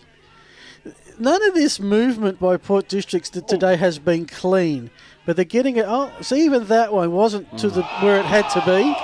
Another holding the ball. Like, Because the Port District player had to lean back to get the ball, it just slowed up that half step. Well, how funny is footy? You cast your mind back 4 weeks. Remember the way how Port Districts good played? they were. Coming out of the back half, they were zigzagging Yep. across and they were hitting the mark all the time. What's changed in 4 weeks, personnel-wise? Their back half is pretty much still the same. And work rate, a big win last week. O'Malley, high kick, isn't it? Yep. Looking for code again. Doesn't get off the ground this time. McInerney's free. McInerney. The other bit is, fair few goals. There's been 9 goals scored this quarter, but Rostrevor have kicked 6 goals straight for the quarter. I reckon they've kicked 6-1. Because we had that point to Dawson near the start, and just scoreboard hasn't recognised it yet. Port Districts to make the finals are going to have to either beat Brighton here or Princes at Park 9. 4 wins won't get them in. No, definitely will not. Been a bit topsy-turvy. So 30 and a half minutes gone too, boys. Long slotted quarter. Forward, a lot of goals scored, and good grab back there. I think that's McCallum, is it? Yeah, he's been Out good again wide. today, hasn't he? He could almost get another beanie, Just but we won't solid. give it to him again. This lad he kept them in the game that first quarter. Kieran Holland, when Port were forcing forward, and he's courageous under the ball. That's what I really like about him. Comes in, up it goes, and not so courageous under the ball there as it came out the back. So James Jordan just pops it forward. Oh, big pack. There he is again. Fantastic pack mark. Kieran Holland. Yeah, it's not his go normally. And they are running out 25-point winners, Rostrevor Old Collegians. That is a telling win at Port Districts. Yeah. How do you pick it, though, as Phil said before? Up and down. They get done last week, they win this week. Port win, they get done. I'm not sure who of the 7, which 2 clubs are going to miss the finals, but I have a nasty feeling it may be the Port District side, unless they can pull something out of the hat the next 2 weeks and get that 5th win and build their percentage. The final score here is Rocks 11-9-75. They go back to a 4-3 record. District 7-8-50. They drop to a 4-3 record. We'll give you a sort of a semi-ladder once we've got the other scores. Post-game show coming up. Tony, have you got some goal scorers there just to share? I've got Jack Batty from Port Districts with 4, Luke McInerney with 1, Mitch Gaffney with 1, and Jack Foster with 1. And for Rostrevor, Scott Gilbert 1, Patrick Dawson 2, Dylan Reinbrecht 1, Michael Code finishing the last quarter with 2, Nick Murphy 4, and Tim Baccanello with 1. Ben needs an assignment. I think Sam Jonas is probably the one for me. Tony? Yeah, I liked him. I did like Luke McInerney as well, very much. Probably burnt the ball a couple of times. But in the heat of the battle and when the game was on the line, Sam Jonas just stood up, didn't he? Had a really good couple of patches. Just don't remember him seeing get beaten in a one-on-one. And fantastic. So I agree. So we've given one to a defender. We give Rostrevor, Daniel McCallum one when he was a defender. Just depends where the ball was at. And early on when the game was happening, Port District were getting a lot of ball going inside 50 and they just weren't having any structure with it, and Jonas was mopping him up. Yep. Yeah, no, he was. And, as you said, they certainly missed Gavin Shepherd up the front half of the ground, didn't they? So and their captain. Someone to take a catch. Captain's Sean Davidson, absolutely. But it's when, you can't help injuries, and I didn't actually see the incident. They say it's completely out of his character, Gavin Shepherd, but the problem in the Adelaide Footy League, if you do something that's half considered dangerous, well, you cop that, and he did. So here he is, Sam Jonas. We cross to our boundary rider, thanks to Interchanger, and our Dartfish player of the game, Ben Tippett. Thanks, guys. We got Sam Jonas with us here. Mate, looked like a very physical game. How did you find it out there? Yeah, it's a tough battle. Always coming out of here. It's we know we're in for a big game, but fortunately we got away with the chocolates. And yeah, it's always great to get a win out here. Thanks, mate. And it's a skinny ground. Does that sort of suit the style of play you guys play? I guess so. I don't actually know, because I think we're a pretty good running team. We like to get out wide, spread the ball, get on the outside and get it going quick. So I wouldn't mind a big ground, but we're happy to just play anywhere. And Will O'Malley's a playing coach. How do you find that setup? Yeah, it's always good. It's always plenty of honest feedback on the ground. But I love the way he goes about it. All the boys respect him and love having him out there and coaching us. And 4-3 with 2 games to go. How do you see the rest of the season? No easy weeks. We've got to win every week from here on. Just finish as high as we can and hopefully get a bit of momentum going into the finals. And on that, Athelston next week. How do you see them? No easy games, like I said. We've got to bring 4 quarters of good footy. They'll be hard to beat, so yeah, looking forward to it. And last question, just your own form. Obviously, best on from our point of view today. How do you see your own form at this stage of the season? Yeah, it's nice to get a kick. Just trying to play some team footy. Unfortunately, plenty of pressure up the ground today, so got a few stray balls coming down and able to get my hands on it.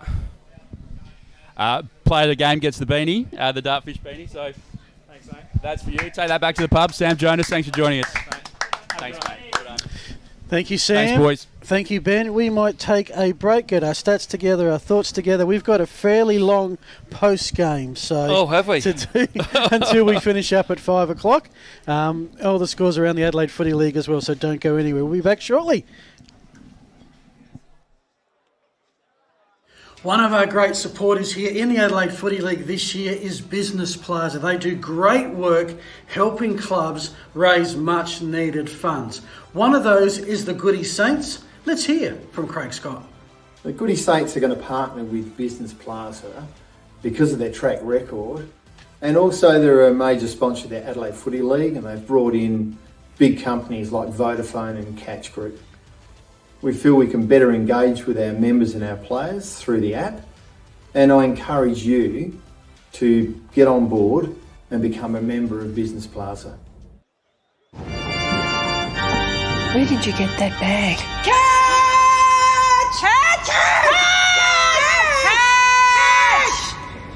Catch.com.au. Screaming good deals. Catch!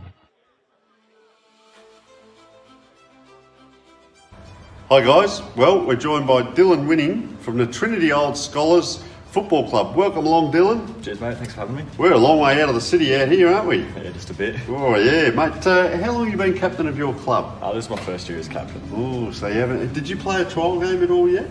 Yeah, we had a trial game pretty much a few days before the whole coronavirus took over. Yeah. So yeah, we had one and then okay.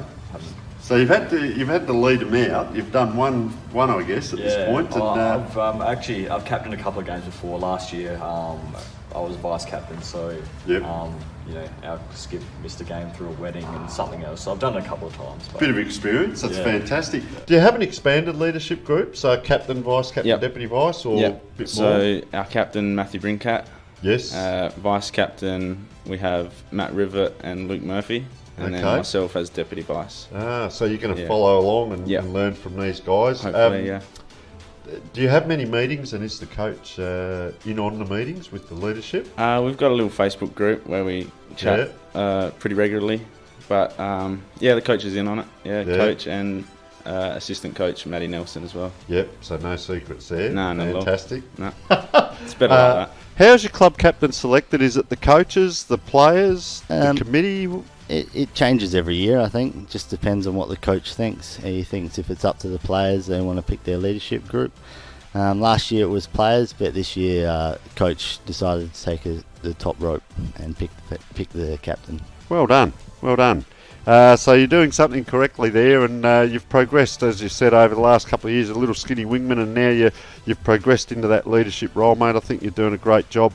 What style of captain are you on game day? So the autocratic is lead by example and let's get in and do it, and the democratic one that says, okay, we might have to place this bloke here. What do you blokes reckon? So you're saying more... I'm kind of leaning between both of them, really. I like to give the bit of advice to the coach, seeing out there being on the football field that you can see a little bit more that he can't. But more, I like to take lead on the football field and show my skills and get in and under and help out my teammates, do the 1%ers. Good. Yeah. So this one's interesting. What is your Saturday pre-game meal? So not so much breakfast, but what you might have just before the game, if you do have another meal. Some do, some don't. I eat breakfast, but that's probably it. Once we get to the game and that, I'll just stick to the Powerade and water, and just never been a big eater before a game. So. And the energy's all right through the day? Yeah, so I'll do a banana and whatnot. Starting to get into mandarins. A few of the lads are doing that, so I do that at half time. But yeah, that's about it. Oh, well, that's good. It's a bit different to the snakes and everything, so it's a little bit more natural. Fantastic. So then, do you have a pre-game address, and do you give it in the rooms? Do you give one on the field, or do you do both? So before the game, coach takes it. He has a quick chat, say rah rah rah. And then on field, so I'm 2 minutes before the game, I'd say that's it. We're on here. This is what we're going to do. This is the way we play, and we go from there. And it's just play our role. That's the main thing. Everyone's got a role to play, and you win your own battle, and we go from there. Yeah, and it's front of mind, isn't it? Yep. The last thing they hear from the leader is going to be what's at front of mind. Yes, exactly. Very good. So, Steve, what position do you play? I'm a midfielder. All right, and how does that affect your communication skills on field with the rest of the team? I think, obviously he's going to help because, you're in the thick of the action, you're always around the footy. So, and at least we've got a few leaders forward and back so they can dictate when, you're in the middle of it as well. But because you're around the ball, it sort of helps, I think. You like shuffling up forward? I go up forward. The boys love it. Yeah, I definitely not a defender, that's for sure. We had a game where I got on to 9 goals and I got dragged off the field and I wasn't very happy, so I got back on and tried to kick the 10th for the day, and I got there in the end. Wow. I got 10 in the end for the day. Fantastic. So that was pretty good. Jeez. Most intriguing game day superstition from a teammate? Look, there's not many huge ones, but it has to be a few, and they're generally the full forwards, the blokes that don't do much running. They need to be 10, 15 minutes. They need to be all strapped up at massages before the game. They just... there's so much drama there with the full forwards and their forward pockets, and they just have to be getting a rub down 10, 15 minutes before the game. So no one else can get in there. What position do you play, Liam? I play forward pocket, but mostly midfield. So I get to rest in the forward lines, but unfortunately, no, I don't get any rub downs before the game. And the forwards, with all due respect, they get fed. Your premiership clubs, obviously a lot of, and I saw the scores last year, I don't think you guys lost the game. So they get fed. What are they getting a rub down for? They just got to stand there, hit them on the tip with the ball, and away you go. Look, I think a bit of leather poisoning is a possibility for some of them. So. Well, there you go. Throw a few under the bus. Very good. Listen, Stuart, how would you like your captaincy to be remembered by the players down the track? Regardless of our season, I just like to think in a few years' time they'll remember me as their captain. I enjoyed playing footy for Stu. I've got captains that I remember that way, and I just want them to do the same to me. Yeah, fantastic. Listen, mate, great interview, and look, best wishes for the season ahead. Thanks very much.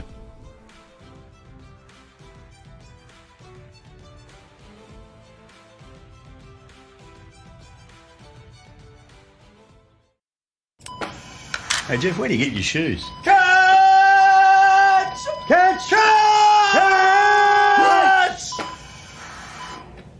Catch.com.au. Screaming good deals. Catch!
Welcome back, folks. Post-game show. Big day in the Adelaide Footy League. We'll give you scores around all the different divisions shortly. But here it was Rostrevor. The Rostrevor Old Collegians, 11-10-76, keeping their season alive for mine and maybe making things very difficult for Port Districts, who lost 7-8-50. A 26-point win. Here are the stats. Thanks to Dartfish. Here's Jacko. Yeah, inside 50s. We need to get a total on our stats board, Alejandro, if we could some stage have a final total for the whole game, because it's really difficult for me to try and add 4 40. What do you want out Which of one that, you want to mate? add up? Well, Jacob? inside 50s for the game. You try and work that out real quickly. 43 to 35. Right, put in favour of Port 37. District. So Yes. I guess that's the out of all the statistics, that's the one that slaps me in the face. If I was coaching this side, I'd be going, yeah, but boy, we had more ball than they did inside 50, and we couldn't capitalise. When we spoke about the game before the game, we said if Port Districts were to win, they were going to have to nullify the Rostrevor midfield, and I'm not sure they did that well enough. I think in the end, Rostrevor's midfield was a bit more polished and a bit more experienced, Tony. Well, that first quarter, if we just go to inside 50s, 12-7, Yep. just kept going in, didn't it? It And did, then yeah. we kept saying, well, Sam Jonas and Karen Holland kept turning it around. They tended, I think they played a bit safe first quarter too, Rocks. They almost went exactly sideways, if not 45 degrees to clear it. They didn't go through the middle of the ground a lot, but worked to their favour. It would come back in, straight back out again. Well, they just couldn't take a mark inside their forward 50. You know, with however many you said, 40 whatever entries, James Batty was the only one who looked threatening at all in their front half of the ground. He kicks 4 goals. All he needed was one other soldier to bob up with 2 or 3 in that forward line, or 2 others to kick a couple, and they were in the game. And with the amount of opportunities and the ball that went in there, we gave Sam Jonas best on ground because can't remember seeing him get beat on a one-on-one contest. So he's in a winning team and wins it from the back line. So that tells us something as well. Yeah. They got close. Port District first quarter kicked 1 goal. So coming back to those inside 50s, they got it in so many times it came back out.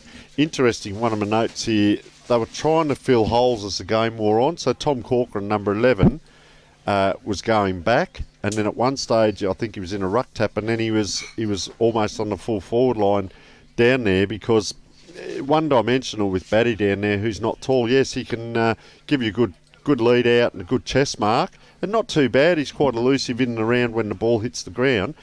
But if you've only got that and you haven't got height or you haven't got another equivalent to him, you haven't got too many options. It becomes like a pyramid. Yep, so we'll have a look at the best players from both sides. I think you were really impressed with Luke McInerney, as was I. I thought after a couple of weeks off, I thought he started on the pine and came on and was terrific. Really marks the ball exceptionally well and tried to get the game going quickly. I love that about his game. Jack Gaffney on the ball was clearly Port District's best midfielder. 12, 27 touches. Thought his game was exceptional. Dougie Gregg, I really liked his game for a young fella, thrown the responsibility of the captaincy last week, and with Nick Ailes coming back into the side, they said to him, they asked the players, and the players said, no, let's run with Dougie again. And I thought that was the best game of footy I've seen him play. James Batty up front, we've mentioned, kicked 4 goals, certainly deserves a mention. And young Daniel Passanidi, for a second game, I liked the way he went about his business as well, and he would have learned a lot from today. I agree with that, yes. I had a circle around him, maybe second, third best out there, although Gaffney was a very good player, number 12. The other one I liked at times was Tom Carter. We mentioned Brad Bezic, the fullback, who played on code with only 2. The wily old veteran code, saw huge mark and that, but then Code did miss a lot of shots as well, so you can't really say he had a great game, Beswick, because Code maybe had, I think, 6 shots at one point Phil you'd called, so maybe still learning his trade back there. Good Jewel. Yeah, Jack Cooper, Nick Hales at times. Yes, thought his first game back in was good, serviceable, absolutely. And Waylon Johncock just finding his way with this team. He tends to be a little bit of an outsider when needed. I think there's a couple of times you pointed, he was all on his own. He found space and that, but maybe the players around weren't so aware of him. How'd you see Fraser Thorne in ruck? We look at the hit-outs, they won a lot. We've seen this most weeks. Teams are winning the ruck, but their own teammates aren't capitalising on it.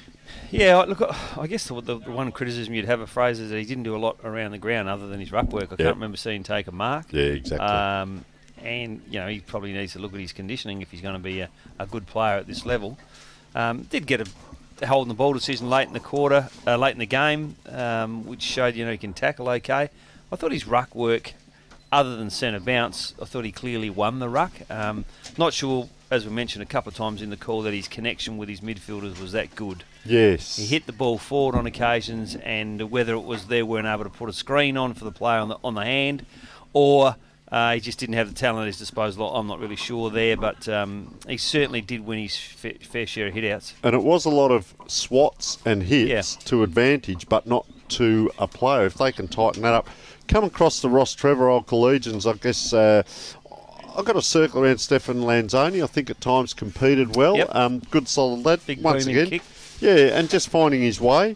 Daniel McCallum, you sometimes look and you think, has that player had many touches? And I think he's had 14 or 16 or so. Yeah. But just solid. Yeah, no, across that back line. He's almost like a midfielder in the back half, if that makes sense. And as you said, they roll him into the midfield as the game's taken a little bit of the heat off. Patrick Dawson, pardon me, number 4, little light fellow in the forward lines, and he can be dangerous at times. He shares the ball, he runs around, he gives it off, but he runs to get it back. He doesn't just watch the handball and say, good handball, see you later. Well, he's an exciting player to watch because generally when he's in the play, something happens. He's one of those guys that, only needs 7, 8, 9 touches a game and 3, 4 goals result. And I think he kicked 2 today. Missed what could have been a really important goal at one stage, but I liked his game. But he's lightning quick when he gets it. Yes, he's not just watching another. You see something happen. He's that lightning quick. Flynn Pisani, young bloke, still learning his way. Got a couple of good touches. Thought he was good. Dylan Reinbrecht, one of our players to watch. I think he had 16 possessions today, but a lot of his were just in under the bottom of the pack sort of stuff. He has got that low centre of ground. He's probably almost he could play on Jack Batty and they'd nullify each other. Kieran Holland, Will O'Malley at times. Will O'Malley I thought very good. He got belted about 3 or 4 times, but really used that ball well, apart from that one on the full we saw. But most of the time, no, very good.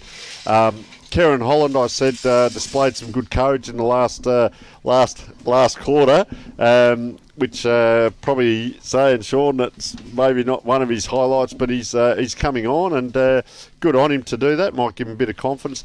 Sam Jonas obviously got the beanie. Good on him. How'd you see him, number 20? Oh, well, he's good value for touches as well. He's going to be a fantastic recruit. I think it's only his second game for the year.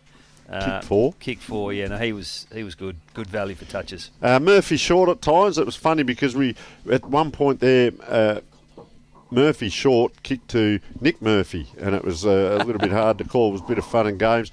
McCormick at times. Tim Baccanello, maybe not his biggest game. Good first half. He got belted and came off, and I shouldn't say got belted. It might have just happened through the game as such, so he wasn't belted, figuratively speaking. Butterworth, a little bit patchy at times, the ruckman. The other one called it, I don't reckon we see too many poor disposals. Luke Manuel, number 32. Value for touches again, isn't it? We saw that a few times when Luke got the ball in his hand. He's a beautiful left foot kicker. It tends to, when I watch Luke Manuel, he is a beautiful left foot kick.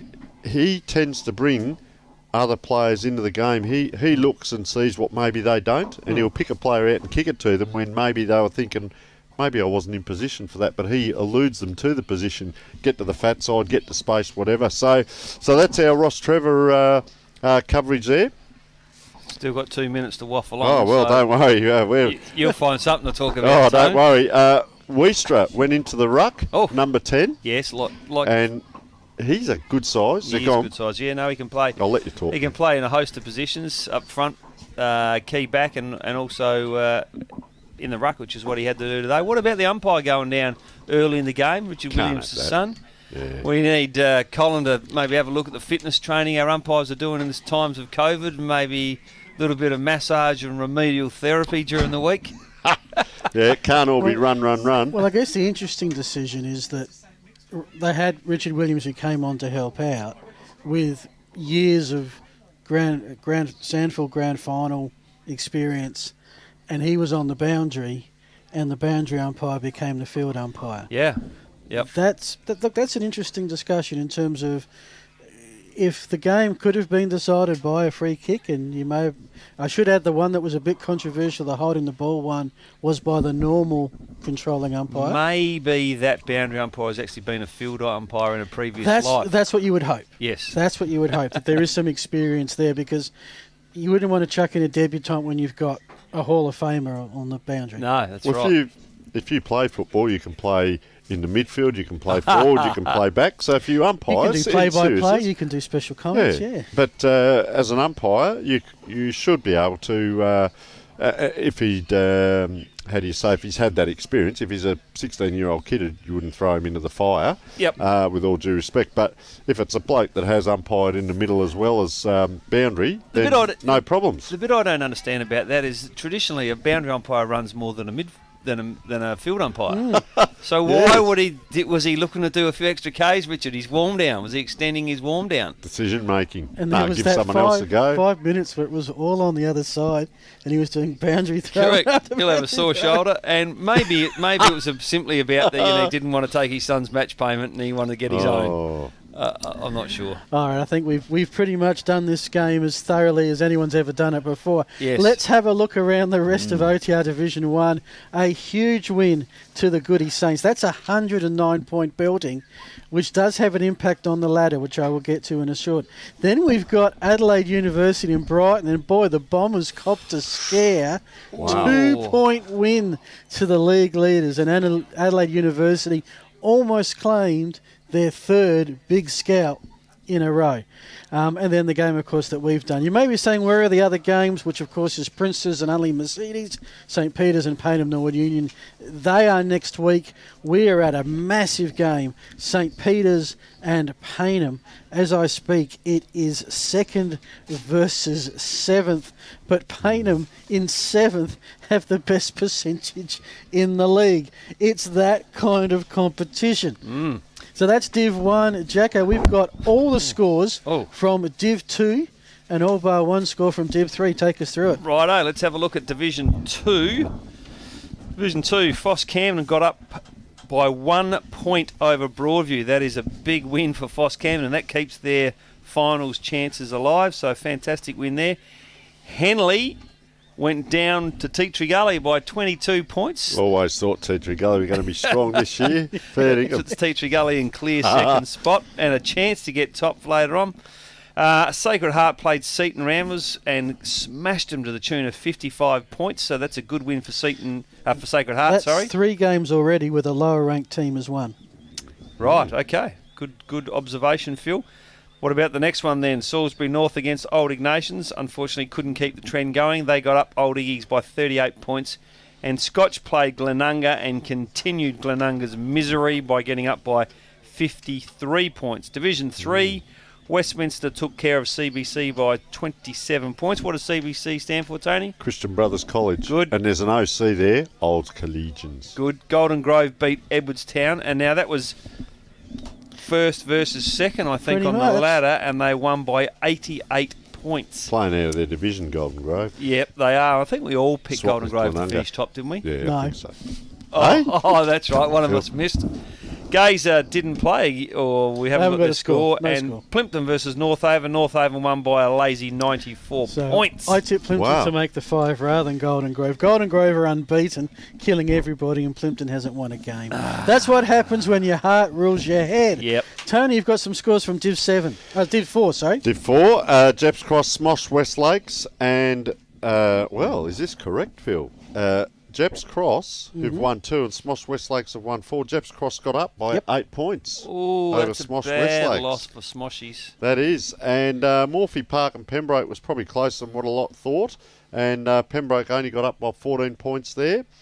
Walkerville over Kilburn. Walkerville won by 117 points, folks. So a damaging win. Should have stayed at Gazer, Gav. 41 scoring shots to 14. And I haven't got any Division 7 at the moment. We are waiting on scores to come through. The carrier pigeons are on their way. Div 5, only 2 results. Salisbury hammered Fitzroy to the tune... Salisbury hammered Fitzroy to the tune of 144 points. So Fitzroy's winning streak was won. Lockleys in the 1v2 battle defeated Colonel Light Gardens at Colonel Light Gardens by 35 points. Ooh, big so the win. Demons are 7 and zip. One of, I think, 4 undefeated teams left. Div 6, Blackfriars took care of Houghton by 114 points. Oh. Elizabeth beat Para Hills by 108 points. Swoosh. Trinity in the big game beat Marion by 65. And, of course, St. Paul's beat Ingle Farm before we bounced the ball because Ingle Farm are on COVID leave. Oh, yeah, that's right. That pretty much wraps up scores around the Adelaide Footy League. They'll all be in the Sunday Mail tomorrow. Make sure you check them out. Time to wrap it up and say our best wishes to Ben Tippett, our intrepid boundary rider, doing some research as we speak. Thank you, Ben. Tony Neal, thank you for your contribution this afternoon. Thank you very much. A ripper of a game, and we're on again next week. We are, and the games are only going to get bigger from here. Oh. Saints and Paynham from just before 2 o'clock. Get the trailer out there. How good? Oh, I'll be rolling up at 8 o'clock now. How good was the fair that they put on for us today? Yeah, a lot of heat on St. Peter's. We've been out there already before, and they gave us squat. That was sensational. Nothing but trouble. And served us to the van.